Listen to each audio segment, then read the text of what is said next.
Everyone, कशा आहात सगळे? आवाज येतोय सगळ्यांना? गुड. आजचा जो व्हिडिओ आहे तो IBPS क्लर्क 2022च्या रिक्रुटमेंट बद्दल आहे. ही जी एक्झाम आहे सगळ्यात पहिले हे क्लिअर करून टाकू की हा फॉर्म कुणी भरायचा आहे. तर जेवढेही जुने स्टुडंट्स आहेत, नवीन स्टुडंट्स आहेत, ऑनलाईनचे स्टुडंट्स असतील, ऑफलाईनचे स्टुडंट्स असतील, आत्ता ऍडमिशन घेतलेलं असेल, सगळ्यांनी हा फॉर्म भरा. बँकेच्या एक्झाम्समध्ये ही जी एक्झाम आहे IBPS क्लर्कची, जी सगळ्या नॅशनलाइज बँकेसाठी असते, तशीच एक IBPS PO ची पण असते ऑफिसरची. तर IBPS clerk, IBPS PO, RRB clerk, RRB PO आणि SBI क्लर्क, SBI PO हे 5-6 एक्झाम्स अशा आहेत ना, ज्या तुम्ही प्रत्येकाने कंपल्सरी भरल्या पाहिजे. नंतर त्याच्या व्यतिरिक्त ज्या येतात IDBI म्हणा किंवा बाकीच्या अजून, तर त्याचा विचार करू शकतात. ते पर्सन टू पर्सन डिफर होतं किंवा काय सिच्युएशनला एक्झाम आलेली, तुमचं त्यावेळेस काय काय झालेलं आहे, काय काय नाही ते आपण बघता येईल. नवीन स्टुडंट्स आहे, जुने स्टुडंट्स आहे. पण या एक्झामसाठी मी सुरुवातीलाच क्लिअर करतोय की हा व्हिडिओ जेवढे स्टुडंट्स बघताय, मी म्हणतोय सगळ्यांनी फॉर्म भरा कंपल्सरी, जर तुम्ही इलिजिबल असाल तर. मग इलिजिबिलिटीचा क्रायटेरिया काय काय नाही आपल्याला सगळं व्हिडिओमध्ये क्लिअर होऊन जाईल. पण हा फॉर्म मात्र सगळ्यांनी भरायचा आहे. वेदर तुम्ही आत्ता 12th बॅचचे जरी स्टुडंट्स असाल, नवीन 11-12चे, किंवा आत्ता अजून एक ऑफलाईन बॅच चालू होती त्याच्यात जरी ऍडमिशन घेणारे असाल, तरी सगळ्यांनी हा फॉर्म भरा. SSA, नॉन SSA, नवीन, जुने, ऑनलाईन, ऑफलाईन सगळ्या स्टुडंट्सने हा फॉर्म भरा कंपल्सरी. कारण बँकेच्या एक्झाम्स मधली ही एक बेसिक एक्झाम आहे. असिस्टंट लेवलची, क्लेरिकल लेवलची बेसिक एक्झाम आहे, ज्याचा तुम्हाला एक्सपिरियन्स पाहिजेच कंपल्सरी. त्यामुळे बिलकुल नाटक नका करू. पैशांचा खूप खूप खूप मेजर प्रॉब्लेम असेल तर तुम्ही फॉर्म नाही भरला तर चालेल. पण मला असं वाटतं जेवढे मुलं बँकेच्या एक्झाम देतात त्यांनी या सगळ्यांनी हा फॉर्म तर भरलाच पाहिजे. ठीक आहे.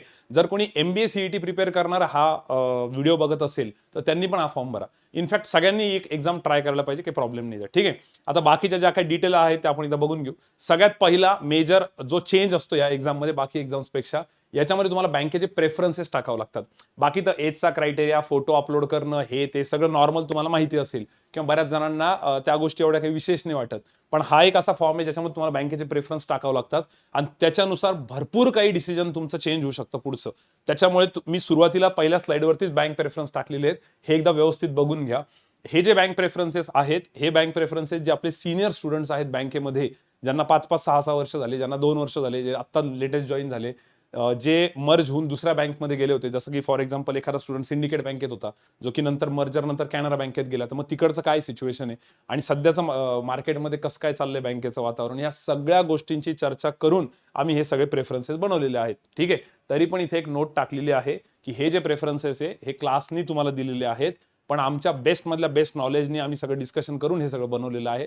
पण तरी तुम्हाला जर काही वेगळे प्रेफरन्सेस टाकायचे असतील बँकेचे, तुम्ही टाकू शकता. आता एक्झॅक्टली हे बँक प्रेफरन्सेस आहेत काय काय नाही ते सांगतो. हा फॉर्म भरत असताना शेवटी शेवटी तुम्हाला IBPS या फॉर्ममध्ये विचारतं की तुम्हाला कुठली बँक वरती खाली पाहिजे. जसं की सोपं एक्झाम्पल म्हणजे तुम्ही एखाद्या कॉलेज सिलेक्ट करता, 11-12ला तुम्ही कॉलेज सिलेक्ट करता किंवा इंजिनिअरिंगला कॉलेज सिलेक्ट करता किंवा कुठल्याही फील्डमध्ये ज्यावेळेस तुम्ही कॉलेजचे प्रेफरन्सेस कसे टाकता की तुम्हाला कोणतं कॉलेज पाहिजे असतं भारीवालं, ते आपण वरती घेतो. मग त्याच्यानंतर सेकंड भारी, असं आपापल्या हिशोबाने आपण मॅनेज करतो. पण प्रत्येकाचं त्यात लॉजिक असतं की मला जर पुणे सिटीत पाहिजे तर आपण पुण्याचे प्रेफरन्सेस आधी घेतो लाईक वाईज. ठीक आहे. तसं बँकेचं पण असतं. तर एकदम सोपं आहे. बँकेच्या प्रेफरन्समध्ये फक्त एकच क्रायटेरिया ठेवायचा, तो म्हणजे जितकी चांगली बँक तितकी बँक वरती ठेवायची. त्या बँकेच्या किती व्हॅकन्सीज आहे ते मॅटर नाही करत. ठीक आहे. त्या बँकेच्या किती व्हॅकन्सीज आहे मॅटरच करत नाही. बरेच जण हीच चूक करतात. बरेच जण व्हॅकन्सीनुसार भरतात. तसं चुकून पण नका करू. ते मी सगळं पुढच्या स्लाइडमध्ये एक्सप्लेन करतो. सध्या बँकेचे प्रेफरन्सेस बघा, जे आपण सजेस्ट करतोय, मागच्या वर्षी पण ऑलमोस्ट हेच होते, त्याच्या मागच्या वर्षी थोडेसे वेगळे होते आणि त्याच्या मागच्या वर्षी तर भरपूर वेगळे होते. पण जेव्हापासून एक अनाउन्समेंट झालेली आहे की पुढे जाऊन फ्युचरमध्ये 4 बँका बनू शकतात, 4 कोर बँका राहतील, बाकीच्या बँका दुसऱ्या बँकांमध्ये मर्ज होतील किंवा काही बँकांवर प्रायव्हेटायझेशनचं संकट आहे, या सगळे पॅरामीटर्स, हे सगळे फॅक्टर कन्सिडर करून आम्ही असं ठेवलेलं आहे. तर माझी अशी इच्छा आहे की या ज्या पहिल्या 4 बँका आहेत या शक्यतो तुम्ही चेंज करू नका. जरी तुम्हाला किती जरी इच्छा असली की नाही मला वेगळा प्रेफरन्स टाकायचा आहे, तरी पहिल्या 4 बँकेचे प्रेफरन्स शक्यतो सेम ठेवा. बँक ऑफ बरोदा टॉपची बँक या सगळ्यांमध्ये. पंजाब नॅशनल पण आहे, तसं तर काही मुलं पंजाब नॅशनल वरती ठेवतात, काही बँक ऑफ बरोदा खाली ठेवतात, पण ठीक आहे, दोन्ही पण चांगल्याच आहे. तर bank of Baroda, Punjab national bank, Canara bank एक जबरदस्त बँक आहे आणि एक युनियन बँक ऑफ इंडिया. तर या 4ला होईल तेवढा वरती ठेवा.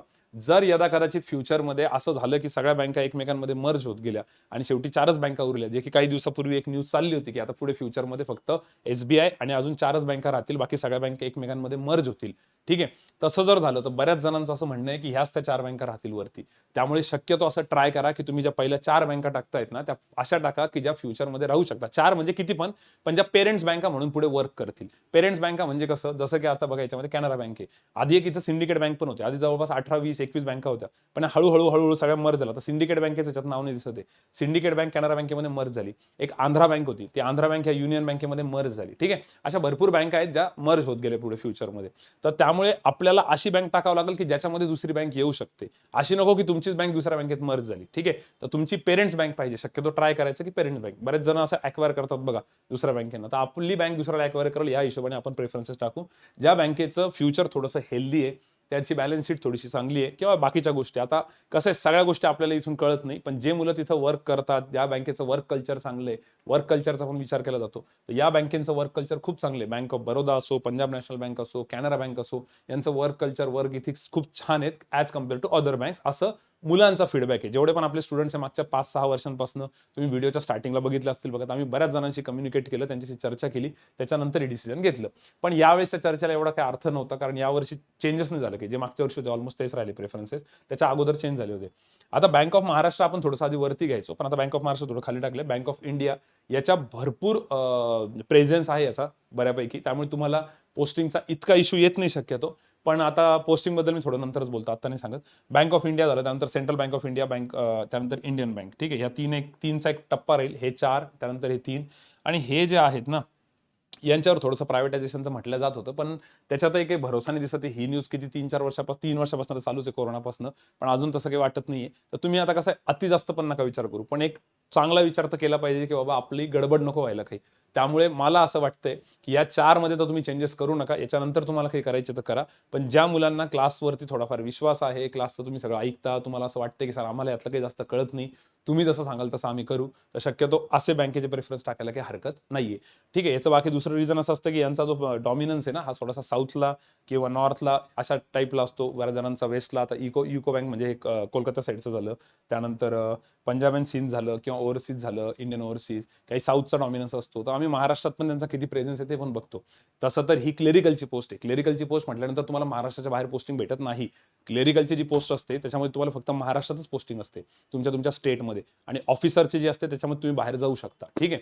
तर त्यावेळेस खरं तर हा विचार केला जाऊ शकतो, पण शक्यतो हे सगळ्या बँकांच्या पोस्टिंग तुम्हाला महाराष्ट्रातच भेटणार आहे क्लेरिकल लेवलला. त्यामुळे जास्त विचार नका करू आणि बिंदास तुम्ही हे असं प्रेफरन्स टाकला तरी चालेल. ठीक आहे. तरी पण हे आमच्या बेस्ट नॉलेजने आम्ही टाकलेलं आहे.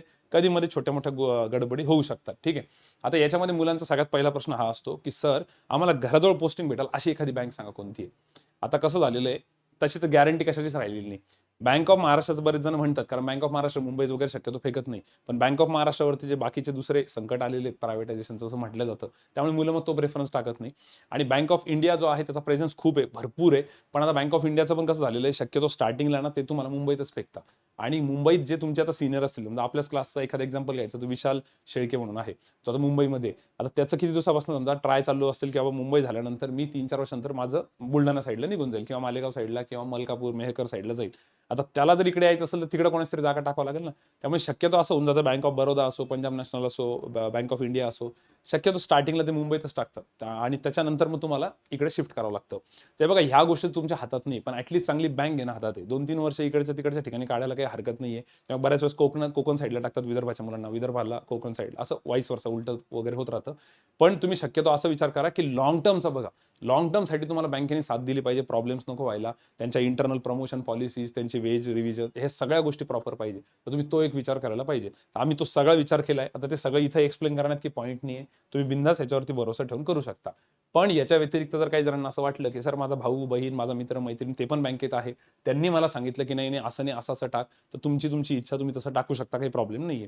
पण आमच्या साईडने तरी आम्ही मुलांना हे सजेस्ट करू की ज्यांना असं वाटतं की नाही सर तुम्ही जसं म्हणता आम्ही तसं करू, तर हे मी पण नाही म्हणत आहे, हे ऍक्च्युअली पूर्ण आपले जे क्लासचे जुने स्टुडंट्स आहेत त्यांच्यासोबत कम्युनिकेशन केलेले आणि त्यांच्यासोबत कम्युनिकेशन करताना कॉन्फरन्स कॉलवरती आमची थोडीफार डिबेट झाली. काही जण म्हणत होते ही बँक वरती घ्या, ती बँक खाली घ्या, प्रत्येकाचं थोडं थोडं मत होतं. पण मोर ऑर लेस एवढा काही मेजर इम्पॅक्ट पडणार नाही जर तुम्ही प्रेफरन्सेस टाकले तर. ठीक आहे.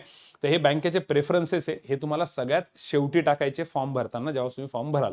आता याच्यामध्ये गडबड काय होती, फॉर्म भरताना तिथे ऑलरेडी बँकेचे प्रेफरन्सेस त्यांनी दिलेले असतात, पण ते अल्फाबेटिकली दिलेले असतात, ABCD. तर त्याच्यामध्ये सुरुवातीला ABCD नुसार त्यांनी बँक टाकलेले असतात, जसं की बँक ऑफ बरोदा वरती राहील, मग बँक ऑफ इंडिया राहील, हे असं ABCD नुसार करतात ते. ठीक आहे, तर तसे टाकू नका. बरेच जण काय करतात, नेट कॅफेवरती, इंटरनेटवरती, नेट कॅफेवरती जाऊन फॉर्म भरतात, तर त्या नेट कॅफेवाल्याला माहित नसतं, तो डायरेक्ट जे आहे ते प्रेफरन्सेस टाकतो. काही जण काय करतात, व्हॅकन्सीनुसार टाकतात. असं चुकून पण करू नका. मी जसं सांगितलेलं शक्यतो तसं टाकण्याचा प्रयत्न करा. याचं रिझन काय ते तुम्हाला सांगतोय. बघा, याचं रिझन काय, सगळ्यात पहिले व्हॅकन्सीनुसार भरपूर जण विचारतात. आता बँकेच्या व्हॅकन्सीनुसार कधीच फॉर्म नाही भरला पाहिजे.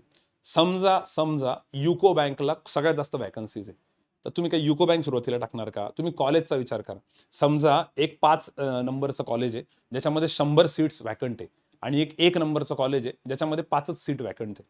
मग तुम्ही असा विचार करणार का, अरे या 5 नंबरच्या कॉलेजला 500 जागा रिकाम्या आहेत, चला आपण 500 जागावालं वरती टाकू.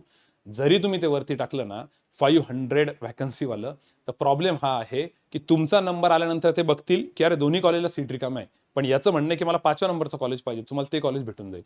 त्याच्यामुळे तुम्ही एक जरी सीट असेल त्या कॉलेजला तरी ते आपण कॉलेज वरती ठेवतो, कारण बाबा माझा नंबर लागेल त्यावेळेस ते चेक करतील की या कॉलेजला एक जागा चालेल, देऊन टाकू. त्यामुळे एकदम सिंपल लॉजिक आहे, जी चांगली बँक आहे ती वरती ठेवा, व्हॅकन्सीवरती जाऊ नका. आता सध्याच्या याला जर व्हॅकन्सी बघितलं तुम्ही, तर bank of India, central bank of India, union bank of India, या तिघांच्या व्हॅकन्सीज तुम्हाला भरून भरून दिसतील. त्याच्यानंतर मग PNBच्या आहे, इंडियन ओव्हरसीजच्या आहे, किंवा बाकीच्यांच्या. तुम्ही म्हणाल सर 11 पैकी तर 4-5 बँका अशा आहेत ज्यांनी नॉट रिपोर्टेड केलेले, ज्यांनी तर व्हॅकन्सीज टाकलेल्या नाहीये. तर कसं असतं या स्टेजला, आता सध्या जुलै चालू आहे आपला, बरोबर, आता जुलैमध्ये आहोत आपण, आणि मागची जी रिक्रुटमेंट झाली IBPS क्लर्कची, ती एप्रिलमध्ये रिझल्ट लागला, आणि ते मुलं आत्ता कुठेतरी जॉईन होत आहेत. आता IBPS ही जी संस्था आहे जी या सगळ्या एक्झाम, या सगळ्या बँकांना रिक्रुटमेंट करून देते. आता यांनी बँकेला विचारलं असणार आहे की बाबा तुम्हाला किती क्लेरिकलची गरज आहे. तर या स्टेजला काही बँका अजून क्लिअरच नसतं की आपल्याला कितीची गरज आहे, कारण की मागच्या रिक्रुटमेंटवाले स्टुडंट्स अजून जॉईन नाही झाले, आणि झाले जरी जॉईन तर त्यांचं जर कदाचित आता उद्या RBIचा मुलांचा रिझल्ट पेंडिंग आहे सध्या, आता RBIची LPT क्लिअर झाली तर मुलं तिकडे निघून जातील. तर असं होऊ शकतं. तर याच्यामुळे काय होतं, नंतर परत बँकेला जागा लागते, गरज लागते, आणि हे दरवर्षीच आहे की नंतर व्हॅकन्सीची गरज पडतेच. पण मग नंतर व्हॅकन्सीची गरज पडते ते काय करतात, जेव्हा सगळ्यात शेवटी फायनल सिलेक्शन तुमचं होतं. आता याची एक्झाम जी आहे ती म्हटलं जाते की नोव्हेंबरमध्ये तुमची मेन्स आहे. समजा नोव्हेंबरमध्ये जरी मेन्स झाली तर तो रिझल्ट जो आहे तो तुमचा एप्रिलला लागतो. मग त्याच्या अगोदर जर का बँकेंना वाटलं की नाही आम्हाला गरज आहे, तर बँका परत IBPSला सांगते की नाही आम्हाला 100 नाही, आम्हाला 150 स्टुडंट्सची गरज आहे. तर मग ह्या व्हॅकन्सी परत वाढतात.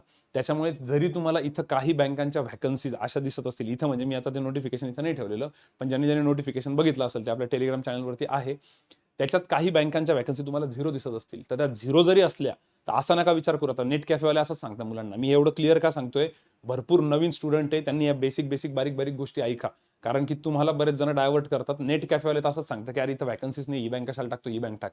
त्यांना तेवढं नाही कळत, कारण की ज्यावेळेस आपला क्लास स्टार्ट झाला होता पहिल्या वर्षी आपल्या IBPS क्लर्कमध्ये 32 स्टुडंट सिलेक्ट झाले होते. ठीक आहे, तर मागच्या वर्षी तर 102 झालेले आहेत. तुम्ही आता रिझल्टमध्ये बघितलं असेल 102 स्टुडंट्स वेगवेगळ्या बँकेमध्ये लागले होते क्लेरिकलला, पण पहिल्या वर्षी 32च झाले होते. त्यावेळेस नवीन क्लास होता, स्टुडंट्सही कमी होते. तर त्या 32 पैकी त्यावेळेस आम्ही सगळ्यांना बँक ऑफ बरोदा 1 नंबरला टाकायला सांगितलं होतं, बँक ऑफ बरोदा 2017ला. आणि यू वोंट बिलीव्ह, त्या 32 स्टुडंटपैकी 16 स्टुडंट्सला, म्हणजे ऑलमोस्ट 50% स्टुडंटला बँक ऑफ बरोदा भेटली होती. त्याची व्हॅकन्सी 0 होती, 0. आणि नंतर बँक ऑफ बरोदाने अचानक 400 व्हॅकन्सी काढल्या होत्या सगळ्यात शेवटी. तर ह्या व्हॅकन्सी नंतर येतात, बऱ्याच बँकांच्या येतात, काही बँकांच्या कदाचित येत पण नाही, पण बऱ्याच जणांच्या येतात. तर हा एक चान्स आहे, जरी तुम्हाला व्हॅकन्सीज आता रिक्रुटमेंटच्या वेळेस असं दिसत असेल की बाबा 500 व्हॅकन्सीज आहे, तर ऍक्च्युअली त्या व्हॅकन्सी नंतर वाढतात, बऱ्याच वाढतात. ठीक आहे, त्यामुळे तुम्ही काय करा, व्हॅकन्सीजनुसार चुकून पण फॉर्म भरू नका. असं होऊ शकतं की तुम्हाला इच्छा आहे पंजाब नॅशनल बँक टाकायची, पण सर तिथे व्हॅकन्सी नव्हती म्हणून मी टाकलं नाही, आणि नंतर व्हॅकन्सी आल्या तर. त्याच्यामुळे फॉर्म भरताना जी बँक चांगली आहे फक्त ती वरती टाका, व्हॅकन्सीनुसार जाऊ नका. कळालं सगळ्यांना? आता दुसरं, आता कॅटेगरीनुसार व्हॅकन्सी मुलं काही वेळेस बघता. फॉर एक्झाम्पल, एखादा SC कॅन्डिडेट्स आहे, SC कॅटेगरीचा कॅन्डिडेट आहे, ठीक आहे, तो काय विचार करतो, समजा SC कॅन्डिडेटसाठी 10 व्हॅकन्सी आहे आणि जनरलसाठी 100 आहे सपोज. त्याला असं वाटतं की 100 व्हॅकन्सीला अप्लाय करू, कारण तिकडे 100 जणांमध्ये तुम्हाला कॉम्पिटिशन भेटेल. असं चुकून पण नाही करायचं, हा गाढवपणा कधीच नाही करायचा. जे कोणी रिझर्वेशनच्या अंडर येतात, OBC कॅन्डिडेट असो, SC असो, ST असो, किंवा PWD कोणी का असे ना, त्यांनी चुकून पण जनरल कॅटेगरीतनं फॉर्म नाही भरायचा. का बरं सर? जर जनरलच्या 100 व्हॅकन्सी आहे आणि तुमच्या रिस्पेक्टिव्ह कॅटेगरीला 10 व्हॅकन्सी आहे, तर याचा अर्थ असा नाही की तुम्ही फक्त 10 व्हॅकन्सीसाठी कम्पीट करताय. रिझर्वेशनचा अर्थ असा आहे की तुम्ही त्या 100 व्हॅकन्सी जनरलसाठी दिल्या. जनरल म्हणजे त्यात सगळेच मुलं येतात. तुम्हाला त्या 100 व्हॅकन्सी तर आहेत, प्लस ऍडिशनल या 10 आहेत, म्हणजे तुम्ही 110 व्हॅकन्सीसाठी कॉम्पिटिशनमध्ये आहात. त्यामुळे जर तुमचा जो काय स्कोर येईल त्यात ते पहिले बघतील की जनरलमध्ये तुम्ही बसतायत का, जर तुम्ही ओपनचा कट ऑफ क्लिअर केला, तुम्हाला ओपनमधून तुमचं सिलेक्शन होतं. तुम्हाला डॉक्युमेंट सगळे तुमच्या कॅटेगरीचे दाखवावं लागतात, पण तुमचं सिलेक्शन ओपनमधून कन्सिडर होतं. ठीक आहे. आणि तुमच्या कॅटेगरीची ती एक सीट दुसऱ्या स्टुडंटला भेटते तुमच्या कॅटेगरीमधल्या. पण जर समजा तुम्ही ओपनची सीट नाही कट ऑफ क्लिअर करू शकले, तर मग तुम्हाला तुमच्या कॅटेगरीचा कट ऑफ चेक करता. म्हणजे तुम्हाला ॲडिशनल बेनिफिट असतो सोप्या भाषेत. त्यामुळे माझी रिक्वेस्ट आहे सगळ्यांना, याच्यासाठी पण खूप मुलांचे कॉल येतात, स्पेशली नवीन मुलांचे. ते फोन नको यायला म्हणून एवढ्या डीपमध्ये सगळ्या गोष्टी सांगतोय, की जे मुलं ज्या कॅटेगरीत आहेत त्यांनी त्या कॅटेगरीतनंच फॉर्म भरायचा. फॉर एक्झाम्पल तुम्ही एससी कॅटेगरीत असाल तर एससी मधनंच फॉर्म भरा. भले एससीची वॅकन्सी कमी असतील आणि जनरलच्या वॅकन्सी जास्त दिसत असेल, तुमच्या कॅटेगरीमध्ये एक जरी वॅकन्सी असली तरी त्यातनंच भरायचं. कारण ती एक ॲडिशनल वॅकन्सी असते बाकी वॅकन्सीपेक्षा. क्लिअर? आणि आता याच्यामध्ये काही EWS चे स्टुडंट असतील, EWS कॅटेगरीचे. आता EWS हे जे रिझर्वेशन आहे ते SC ST OBC वाल्यांसाठी नाहीये, हे ओपन कॅटेगरीच्या स्टुडंटसाठी आहेत. ठीक आहे. जे की आता मराठा समाजात येतात किंवा ब्राह्मण समाजात येतात, मारवाडी समाजात येतात, या सगळ्यांसाठी EWSचं रिझर्वेशन आहे.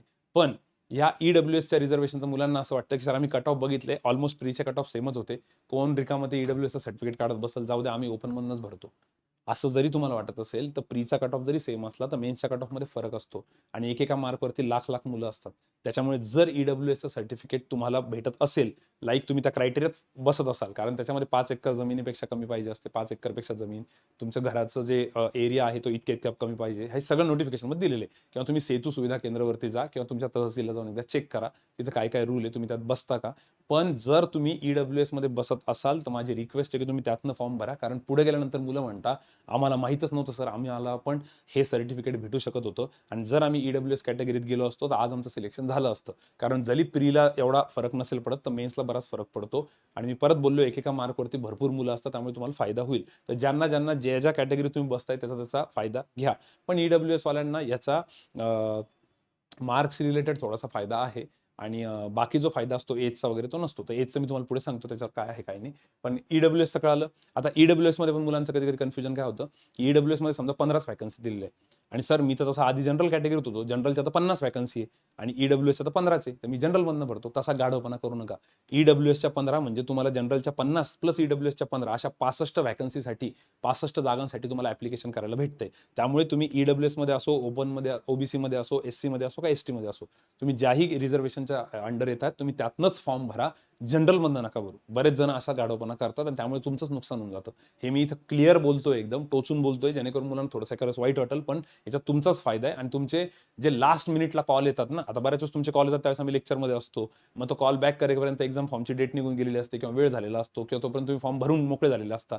त्याच्यामुळे व्हिडिओमध्ये हे सगळं डिटेलमध्ये सांगितलेलं आहे आणि हा व्हिडिओ बारकाईने बघा. ठीक आहे. जर व्हॅकन्सीनुसार फॉर्म भरायचा नाही, जी बेस्ट बँक आहे त्याच्यानुसार भरायचा. त्यानंतर कॅटेगरीमध्ये पण काय व्हॅकन्सी दिल्या त्या बघायच्या नाही, तुमच्या कॅटेगरीनुसार फॉर्म भरायचा. ठीक आहे. EWS आणि जनरल हे पण मी सांगितलं, की EWS आणि जनरल दोन्ही पण तुमचं पॉसिबल असेल तर तुम्ही EWS मधनंच भरा, जनरलमधनं भरू नका. तुम्हाला फायदा होईल त्याचा. आणि OBC EWS सर्टिफिकेट, आता OBC आणि EWS सर्टिफिकेटचा इश्यू काय आहे, बऱ्याच म्हणजे आता मागच्या एक्झाम्स पासून असं चालू झालेलं आहे, की ते काय सांगतायत, की तुम्ही फॉर्म भरताना तुमच्याकडे EWS किंवा OBCचं सर्टिफिकेट पाहिजे.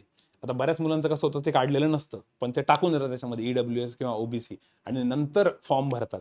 तर आता मागच्या इतक्या वर्षांमध्ये कधी प्रॉब्लेम आला नाही, कारण की जरी समजा मी आजच्या डेटला सर्टिफिकेट काढायला गेलो, आता समजा जुलै महिना चालू आहे, तर मी जरी जुलैमध्ये सर्टिफिकेट काढलं, समजा मी OBC कॅन्डिडेट आहे सपोज, तर मी OBCचा असो किंवा EWSचा असो, मी आता जर सर्टिफिकेट काढायला गेलो, तर ते सर्टिफिकेट मला जरी मी जुलैमध्ये काढलं तरी मला ते या फायनान्शियल इयरसाठी भेटतं. या फायनान्शियल इयरसाठी म्हणजे 2022-2023 साठी. फायनान्शियल इयर चालू होतं 1 एप्रिलपासून, जे की संपतं पुढच्या 31 मार्चला. तर या फायनान्शियल इयरसाठी ते भेटत असतं. मग आता ज्या मुलांनी हे एप्रिल महिन्यात काढलं त्यांनाही हेच सर्टिफिकेट भेटतं. ज्यांनी जुलैमध्ये काढलं त्यांनाही हेच भेटतं. ज्यांनी ऑगस्टमध्ये काढतील त्यांनाही हेच भेटेल. जे डिसेंबरला काढतील त्यांनाही हेच भेटेल. जे पुढच्या वर्षी फेब्रुवारीत काढतील त्यांनाही हेच भेटेल. जे पुढच्या वर्षी मार्चमध्ये काढतील त्यांनाही हेच सर्टिफिकेट भेटणार. मग इतक्या वर्ष कधीच प्रॉब्लेम नाही आला, कारण मुलं काय करायचे, सिलेक्शन झाल्यानंतर बघू, मग सिलेक्शन झाल्यानंतर काढायचे आणि होऊन जायचं. पण आजकाल थोडेसे रूल स्ट्रिक्ट झालेले. बऱ्याच वेळेस ते काय म्हणतात, तिथं असं लिहिलेलं असतं की नाही बाबा, तुम्ही ज्यावेळेस फॉर्म भरला त्यावेळेस तुमच्याकडे सर्टिफिकेट होतं का. तर बऱ्याच मुलांना आत्ता डोळे उघडतील. आता हे सगळं मी वीकली टॉक 101 मध्ये सांगितलेलं आहे. वीकली टॉक आपला दर आठवड्याचा एक व्हिडिओ असतो, त्यात 101 नंबरच्या व्हिडिओमध्ये मी हे सगळं डिटेल सांगितलेलं आहे. आणि जसा एप्रिल महिना आला होता, मी त्याच वेळेस मुलांना सांगितलं होतं की सगळ्यांनी इमिजिएट बेसिसवरती फॉर्म हे डॉक्युमेंट्स तुमचे अपडेट करायला चालू करा. पण आता काही मुलांना माहीत नसेल, काही मुलं नवीन असतील, तर सगळ्यांनी 101 नंबरचा व्हिडिओ बघा. पाहिजे तर मी या व्हिडिओच्या डिस्क्रिप्शनमध्ये आणि कमेंट बॉक्समध्ये ते 101 नंबरच्या व्हिडिओची लिंक पाठवून देतो, जेणेकरून तुम्हाला तो पिक्चर क्लिअर होईल की अरे ओके हे असं असं करायचं म्हणून. ठीक आहे. मग आता काही मुलं टेन्शनमध्ये येतील की सर पण या नोटिफिकेशनमध्ये तसं काही दिलेलं नाहीये, मग हे तसं करतील का? तर सेफ साईड काय करा तुम्ही, या फॉर्मची लास्ट डेट मला वाटतं 31 जुलै आहे. 21 जुलै, 21 ऑफ जुलै. त्याच्या अगोदर ओबीसी ईडब्ल्यूएस वाल्यांनी काय करा, अप्लाय करून टाका. ॲटलिस्ट त्याची रिसीट तरी ठेवा. जस्ट इन केस तसं तर मोस्टली काही होणार नाही, ते ॲडजस्ट करतीलच, कारण याच्यात तसं काही मेन्शन नाही केलेलं की फॉर्म भरायच्या अगोदर तुमच्याकडे पाहिजे. बाकी फॉर्म्समध्ये तसं दिलेलं आहे. पण सेफ साईड करायला काही हरकत नाही, कारण लास्ट मोमेंटला परत एखादा एक्झाम बँकने काही गडबड केली तर सांगता येत नाही. कारण की ज्यावेळेस तुमचं सिलेक्शन होईल त्यावेळेस प्रत्येक बँकेचं डॉक्युमेंट व्हेरिफिकेशन वेगळं असतं. ठीक आहे, यांचं सगळ्यांचं एक नसतं. प्रत्येक बँक वेगवेगळं, तुम्हाला जी बँक भेटेल तसं त्याचं डीबी वेगळं असतं. तर सेफ साईड काय करा तुम्ही सगळ्यांनी, 21 जुलैच्या अगोदर ॲटलिस्ट अप्लाय करून टाका ओबीसीसाठी किंवा ईडब्ल्यूएस साठी, तुमचं जे पण आहे ते. SC STचं रिन्यू करण्याची एवढी गरज पडत नाही किंवा तेवढं स्ट्रिक्टली बघत नाही. पण तरी मला तर वाटतं SC कॅन्डिडेट असो, ST असो, ओबीसी असो का ईडब्ल्यूएस असो, त्या सगळ्यांनी 101 नंबरचा वीकली टॉक बघा. वीकली टॉक 101 मी चॅनलवरती पण टाकतो, तो या व्हिडिओच्या डिस्क्रिप्शनमध्ये पण देतो, या व्हिडिओच्या कमेंट बॉक्समध्येही टाकतो. त्याच्यामध्ये मी डॉक्युमेंट्स रिलेटेड सगळ्या गोष्टी क्लिअर केलेल्या आहे की बाबा कसं काय पाहिजे डॉक्युमेंट, काय नाही. ठीक आहे, 101 नंबरचा. आणि आता काही मुलं म्हणतील सर समजा आम्ही हा व्हिडिओ खूप लेट बघतोय आणि आमच्याकडे ईडब्ल्यूएस आणि ओबीसी नाहीच आहे, आम्ही फॉर्म भरून बसलो, आम्हाला इतकी घाई होती, आम्ही पहिल्याच दिवशी फॉर्म भरला, आता काय करावं सर? ते बघा, तशी तुमच्याकडे चॉईस तर नाहीये काही, पण एक ऑप्शन आहे की 21 तारखेच्या अगोदर ॲटलिस्ट अप्लाय तरी करा, तुमच्या सेतू कार्यालयात जाऊन किंवा तुम्ही तहसीलला जाऊन वगैरे वगैरे. बरोबर? तर मला तरी असं वाटतं की ट्राय करा. आणि ज्या मुलांकडनं ते सक्सेसफुली होईल ते थोडंसं निश्चिंत राहतील. ज्यांच्याकडनं नाही होणार त्यांनी ठीक आहे सोडून द्या, कारण तुमच्याकडे तसं आता दुसरं काही ऑप्शन नाही ना. समजा 21 तारखेपर्यंत तुम्ही अप्लाय केलं आणि तुमचं सर्टिफिकेट आलंच नाही किंवा अप्लाय करायला तुम्हाला जमलं नाही, हा व्हिडिओ तुम्ही खूप लेट बघितला, तर याच्या पुढच्या फ्युचर एक्झामसाठी तरी ते काढून ठेवा. मी प्रत्येक वेळेस मुलांना हेच सांगतो की तुम्ही एप्रिल महिना स्टार्ट झाला की सगळं काम सोडून पहिले डॉक्युमेंट अपडेट करून ठेवायचे.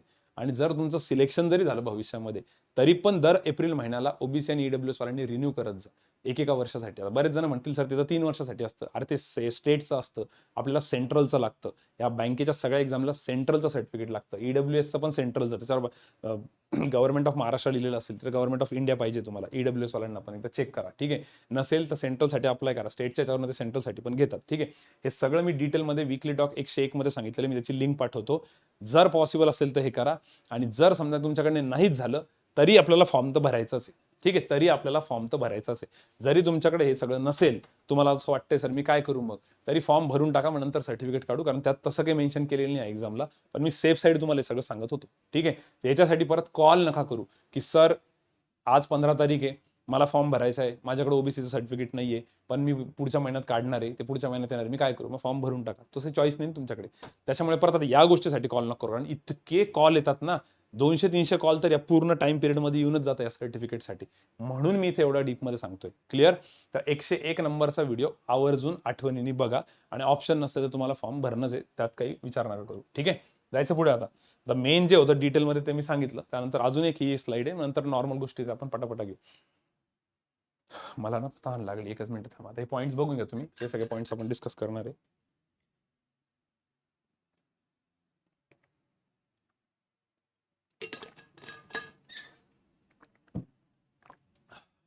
ग्रॅज्युएशन नेसेसरी का? तर हो, ग्रॅज्युएशन कंपल्सरी आहे या फॉर्मसाठी. ठीक आहे, तुमचं ग्रॅज्युएशन झालेलं पाहिजे. मग ते ग्रॅज्युएशन तुमचं ओपन युनिव्हर्सिटीचं असलं तरी चालेल, काही प्रॉब्लेम नाहीये. 3 वर्षाचं ग्रॅज्युएशन असेल तरी चालतं, 4 वर्षाचं असेल तरी चालतं, पण ग्रॅज्युएट तुम्ही झालेले पाहिजे. ठीक आहे. सर फायनल इयरचे स्टुडंट फॉर्म नाही भरू शकत का? फायनल इयरच्या स्टुडंटसाठी त्यांनी विंडो दिलेली आहे 21 जुलै 2022. मग आता 21 जुलै 2022 म्हणजे आता इथून पुढे एक 10-20 दिवस बाकी आहेत. मग तुम्ही तसे फायनल इयरला राहिलेले नाही, तुम्ही पासआउट तर झालेलेच आहे. तर 21 जुलैच्या अगोदर तुमचा रिझल्ट लागलेला पाहिजे. मग सर रिझल्ट नसेल लागलेला तर तसं लिगली तुम्ही त्याला इलिजिबल नाहीये. पण बऱ्याच वेळेस असं पण होऊन जातं की 21 तारखेच्या अगोदर मुलांचा रिझल्ट लागतो, पण त्यांच्याकडे डिग्री नसते आलेली. त्यांची डिग्री कदाचित 2 महिन्यांनी येते, तोपर्यंत त्यांचा वेबसाईटवरती रिझल्ट लागतो.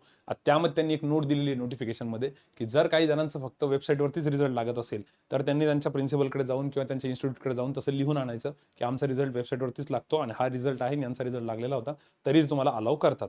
माझं असं मत आहे, ज्या मुलांचा रिझल्ट 21 जुलै 2022च्या आधी लागतोय किंवा त्या दिवशी लागतोय, तर सगळ्यांनी फॉर्म भरून टाका.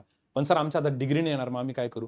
तरी एक्सपिरियन्सला भरायला काही हरकत नाहीये, कारण की जर समजा फॉर्म भरल्यानंतर तुमचं सिलेक्शन झालं आणि त्यांनी तेवढं ऍडजस्ट केलं, काही ठिकाणी ऍडजस्ट करतात ते, अशा पण काही केसेस बघितलेले आहेत ज्याच्यामध्ये ठीक आहे तुमचा रिझल्ट लागलेला होता, डिग्री भले लेट आली. आता काही जणांचं कसं होतं, डिग्रीवरती काही जणांचं म्हणजे 90% लोकांचं डिग्रीवरती ती डेट येते ज्या डेटला ती डिग्री प्रिंट झालेली आहे.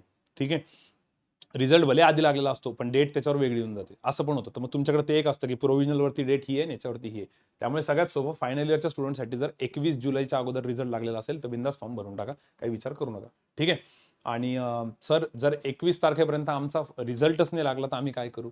मग मुश्किल आहे. 21 तारखेपर्यंत रिझल्टच नाही लागलेला तुमचा, आणि मग फॉर्म भरण्यात काही अर्थच नाही. मग सर त्या केसमध्ये काय करू आम्ही? पण आम्हाला ही एक्झाम तर द्यायची होती. मग आता आम्ही काही फेक फॉर्म वगैरे भरू का? फेक फॉर्म भरायची रिस्क तुम्हाला तुमची घ्यायची असेल तर घ्या, आम्ही तुम्हाला बिलकुल सपोर्ट नाही करणार. पण मला असं वाटतं फेक फॉर्म भरण्यापेक्षा तुम्ही काय करू शकता, एखाद्या जो फिजिकली चॅलेंज स्टुडंट्स आहे, फिजिकली हँडिकॅप स्टुडंट आहे, त्याच्यासोबत तुम्ही ॲज अ रायटर म्हणून जा, जेणेकरून तुम्ही जसे अंडर ग्रॅज्युएट तुम्ही फॉर्म नाही भरू शकत आणि त्याच्यात तसंही त्यांना अंडर ग्रॅज्युएट लागतो, तर तुम्ही त्या स्टुडंटसोबत जाऊ शकता, जेणेकरून तुम्हाला थोडाफार पेपर बघता येईल की पेपर कसा असतो, काय असतो, तुमचा तो एक अनुभव येऊन जाईल. तुम्हाला तिथे गेल्यानंतर हे दिसेल की सिस्टीम कशा असतात, डॉक्युमेंट व्हेरिफिकेशन कसं असतं, तुम्हाला काय काय घेऊन जायचं सोबत, एक्झाम सेंटर कसे असतात, तर एक अंदाज येऊन जाईल. तर तुम्हाला तुमचा एक्सपिरियन्स भेटून जाईल, कारण आपण एनिवे एक्सपिरियन्ससाठीच फॉर्म भरतो ना. तर असं एक तुम्ही करू शकता. ठीक आहे. तर फायनल इयरच्या स्टुडंट्सनी 21 जुलै 2022 पर्यंत जर रिझल्ट लागलेला असेल तर बिंदास फॉर्म भरा. मग आता काही मुलं म्हणतील सर मग आम्ही काय करू, पण आजची तारीख 3 जुलै आहे, आमचा रिझल्ट लागेल की नाही माहित नाही. तर वेट करा ना, 21 जुलै आहे ना, 15 जुलैपर्यंत फॉर्म भरूच नका, 15-16 जुलैपर्यंत. मग शेवटच्या 2-3 दिवसात युनिव्हर्सिटीला वगैरे तुमच्या कॉलेजला वगैरे विचारून बघा, जर काही चान्सेस असतील तर मग थोडंसं थांबा, नसतील तर मग भरून टाका. ठीक आहे. पण 15-16 जुलैपर्यंत तुम्ही थांबू शकता. बाकीच्यांनी मात्र जितक्या लवकर होईल तितक्या लवकर फॉर्म भरा, लेट नका करू. कारण की बऱ्याच वेळेस सगळ्यात शेवटी ना वेबसाईट्स हँग होतात, पेमेंट्सला प्रॉब्लेम येतो, बरेच इश्यू होतात. मी सगळं पुढे सांगतो तुम्हाला काय काय येतं कशामुळे येतं. डिप्लोमा स्टुडंट्स नाही, डिप्लोमा स्टुडंटसाठी हा फॉर्म नसतो. डिप्लोमा स्टुडंट्स एलिजिबल नाही आहे, डिग्री कंपल्सरी पाहिजे असते. ठीक आहे.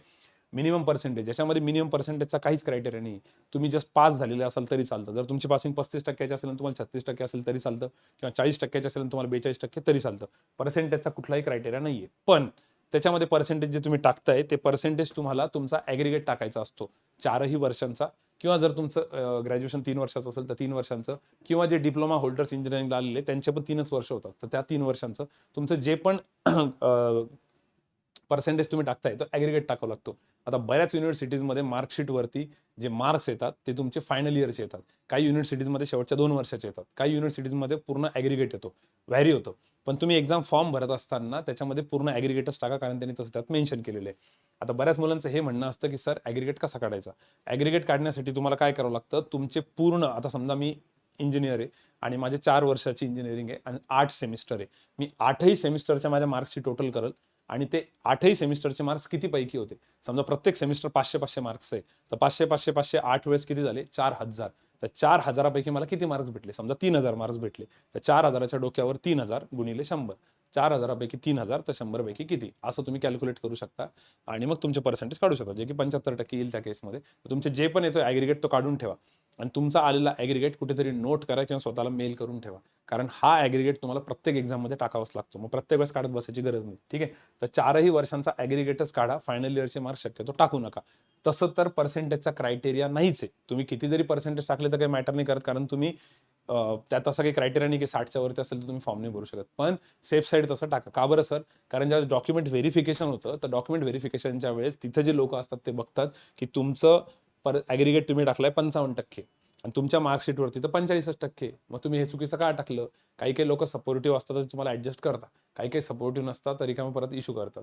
त्याच्यामुळे शक्यतो तुम्ही जे पण पर्सेंटेज टाकताय ते असे टाका की जे तुम्ही जस्टिफाय करू शकता तुमच्या मार्कशीटनुसार म्हणा किंवा तुमच्या ओव्हरऑल मार्क्सनुसार. पण शक्यतो ॲग्रिगेट टाकायचं आणि सेफ राहायचं. ठीक आहे. आता राहिलं CGPA आणि OGPA वाल्यांचं.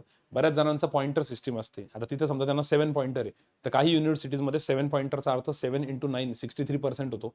काही युनिव्हर्सिटीजमध्ये 7 पॉइंटरचा अर्थ 7 × 10 डायरेक्ट 70% होऊन जातो.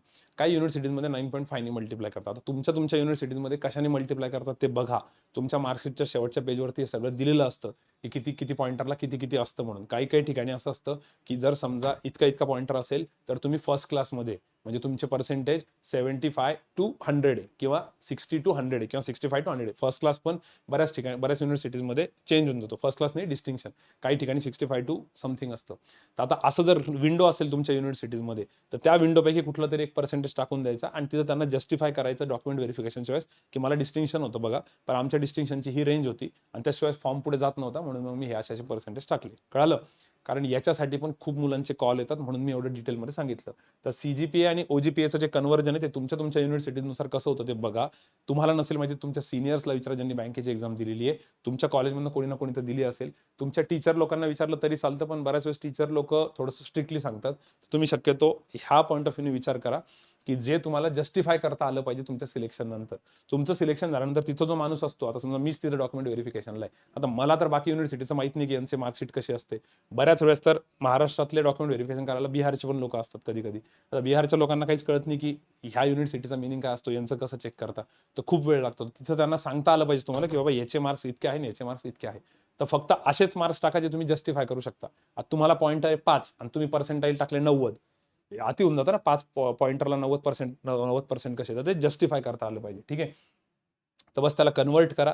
जर तुमची एखादी विंडो असेल मार्क्सची 50 ते 60 मार्क म्हणजे आमचा हा पॉईंटर, तर त्यातली कुठली तरी रेंज टाकून द्या. खूप काही इश्यू करू नका. आणि जर समजा एवढं सगळं नाही कळालं आणि चुकून तुम्ही 50च्या ऐवजी 51% जर टाकले तरी एवढं काही बिघडत नाही, तेवढं ऍडजस्ट होतं. त्यांना तिथं कन्व्हिन्स करायचं की बाबा तसाही पर्सेंटेजचा रूल नाहीये, माझ्याकडनं त्यावेळेस टाकताना चुकलं होतं, फॉर्म भरला गेला होता आणि माझ्याकडे पैशांचा थोडा इश्यू होता, मी परत फॉर्म नाही भरला, असं काहीतरी सांगा. याच्यासाठी परत मला कॉल करू नका. ठीक आहे. याच्यासाठी मी सगळ्या गोष्टी इथं क्लिअर करतोय. कारण खूप कॉल्स येतात, ट्रस्ट मी 200-300 कॉल आहे पर्सेंटेजवरती आणि त्या डिग्रीच्या याच्यावरती येत असतात. ठीक आहे. आणि उरले सुरले कम्प्युटर अवेअरनेस बद्दल, कम्प्युटर नॉलेज, कम्प्युटर अवेअरनेस बद्दल पण खूप कॉल्स येतात की सर याच्यासाठी आम्हाला आमची डिग्री कंपल्सरी आहे का. तर हे बघा, फॉर्म भरताना कम्प्युटरच्या बाबतीत तिथे 3-4 ऑप्शन्स असतात. ठीक आहे. कोणते 3-4 ऑप्शन असतात ते तुम्हाला मी सांगतो, एकच मिनिट. कम्प्युटर नॉलेज तुम्हाला पाहिजे याचा अर्थ काय माहिती का. इथं फॉर्म भरताना 3-4 ऑप्शन्स असतात. एक असं असतं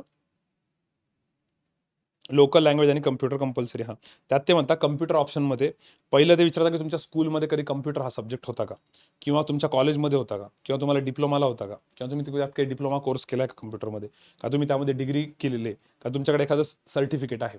आता प्रत्येकाचा ना शाळेमध्ये कुठे ना कुठेतरी कम्प्युटर हा सब्जेक्ट झालेलाच असतो, शाळेवाल्यांनी घेतलेलाच असतो. तुम्ही एकदा नीट बघा. ठीक आहे. नाही तर तुम्हाला कॉलेजमध्ये असेल कुठेतरी कोणीतरी कम्प्युटरशी रिलेटेड सब्जेक्ट घेतला असेल, नाही तर कोणीतरी त्यामध्ये एखादा डिप्लोमा कोर्स केला असेल कम्प्युटरमध्ये, तेही नसेल तर तुम्ही एखादी सर्टिफिकेट घेतलं असेल त्याच्यामध्ये, जसं की MSc IT झालं किंवा बेसिक कम्प्युटर कोर्सचं एखादं सर्टिफिकेट, किंवा तुम्ही त्याच्यामध्ये डायरेक्ट डिग्रीज केली असेल कम्प्युटरमध्ये. तुमचं ह्याच्यातलं जे जे येतं ते तिथे सिलेक्ट करा. आणि एवढं सगळं जर काय नसेलच तुमच्याकडे, काही मुलांचं असं असेल की नाही सर माझ्याकडे MSc IT पण नाही, माझ्याकडे डिग्री पण नाही त्याची, ना मी कम्प्युटरशी रिलेटेड माझं काहीच नाही, मला शाळेत पण नव्हतं. यांना हे विचारण्याचं रिझन असं आहे की उद्या तुम्ही बँकेत जाणार आहे तर तुम्हाला कम्प्युटर हँडल करता आलं पाहिजे, तुम्हाला कम्प्युटरचं बेसिक नॉलेज पाहिजे. तर तिथे टाईप पण करू शकतात तुम्ही. तिथं ॲज अ स्कूल म्हणून एक सब्जेक्ट टाकायचा किंवा रिमार्कमध्ये लिहून घ्यायचं. हे ऑप्शन्स असतात स्कूलमध्ये झालेलं आहे, कॉलेजमध्ये किंवा त्यामध्ये सर्टिफिकेट आहे. तर एक सर्टिफिकेटच्या कुठल्या तरी एकाला सिलेक्ट करून तिथं टाईप करून टाकायचं की मला बेसिक कम्प्युटरचं नॉलेज आहे. ठीक आहे. I have basic computer knowledge असं जरी लिहिलं तरी चालतं, तो फॉर्म तुमचा पुढे जाईल. याचा खूप मोठा इश्यू नका बनव, याचा काही मेजर इश्यू नाहीये.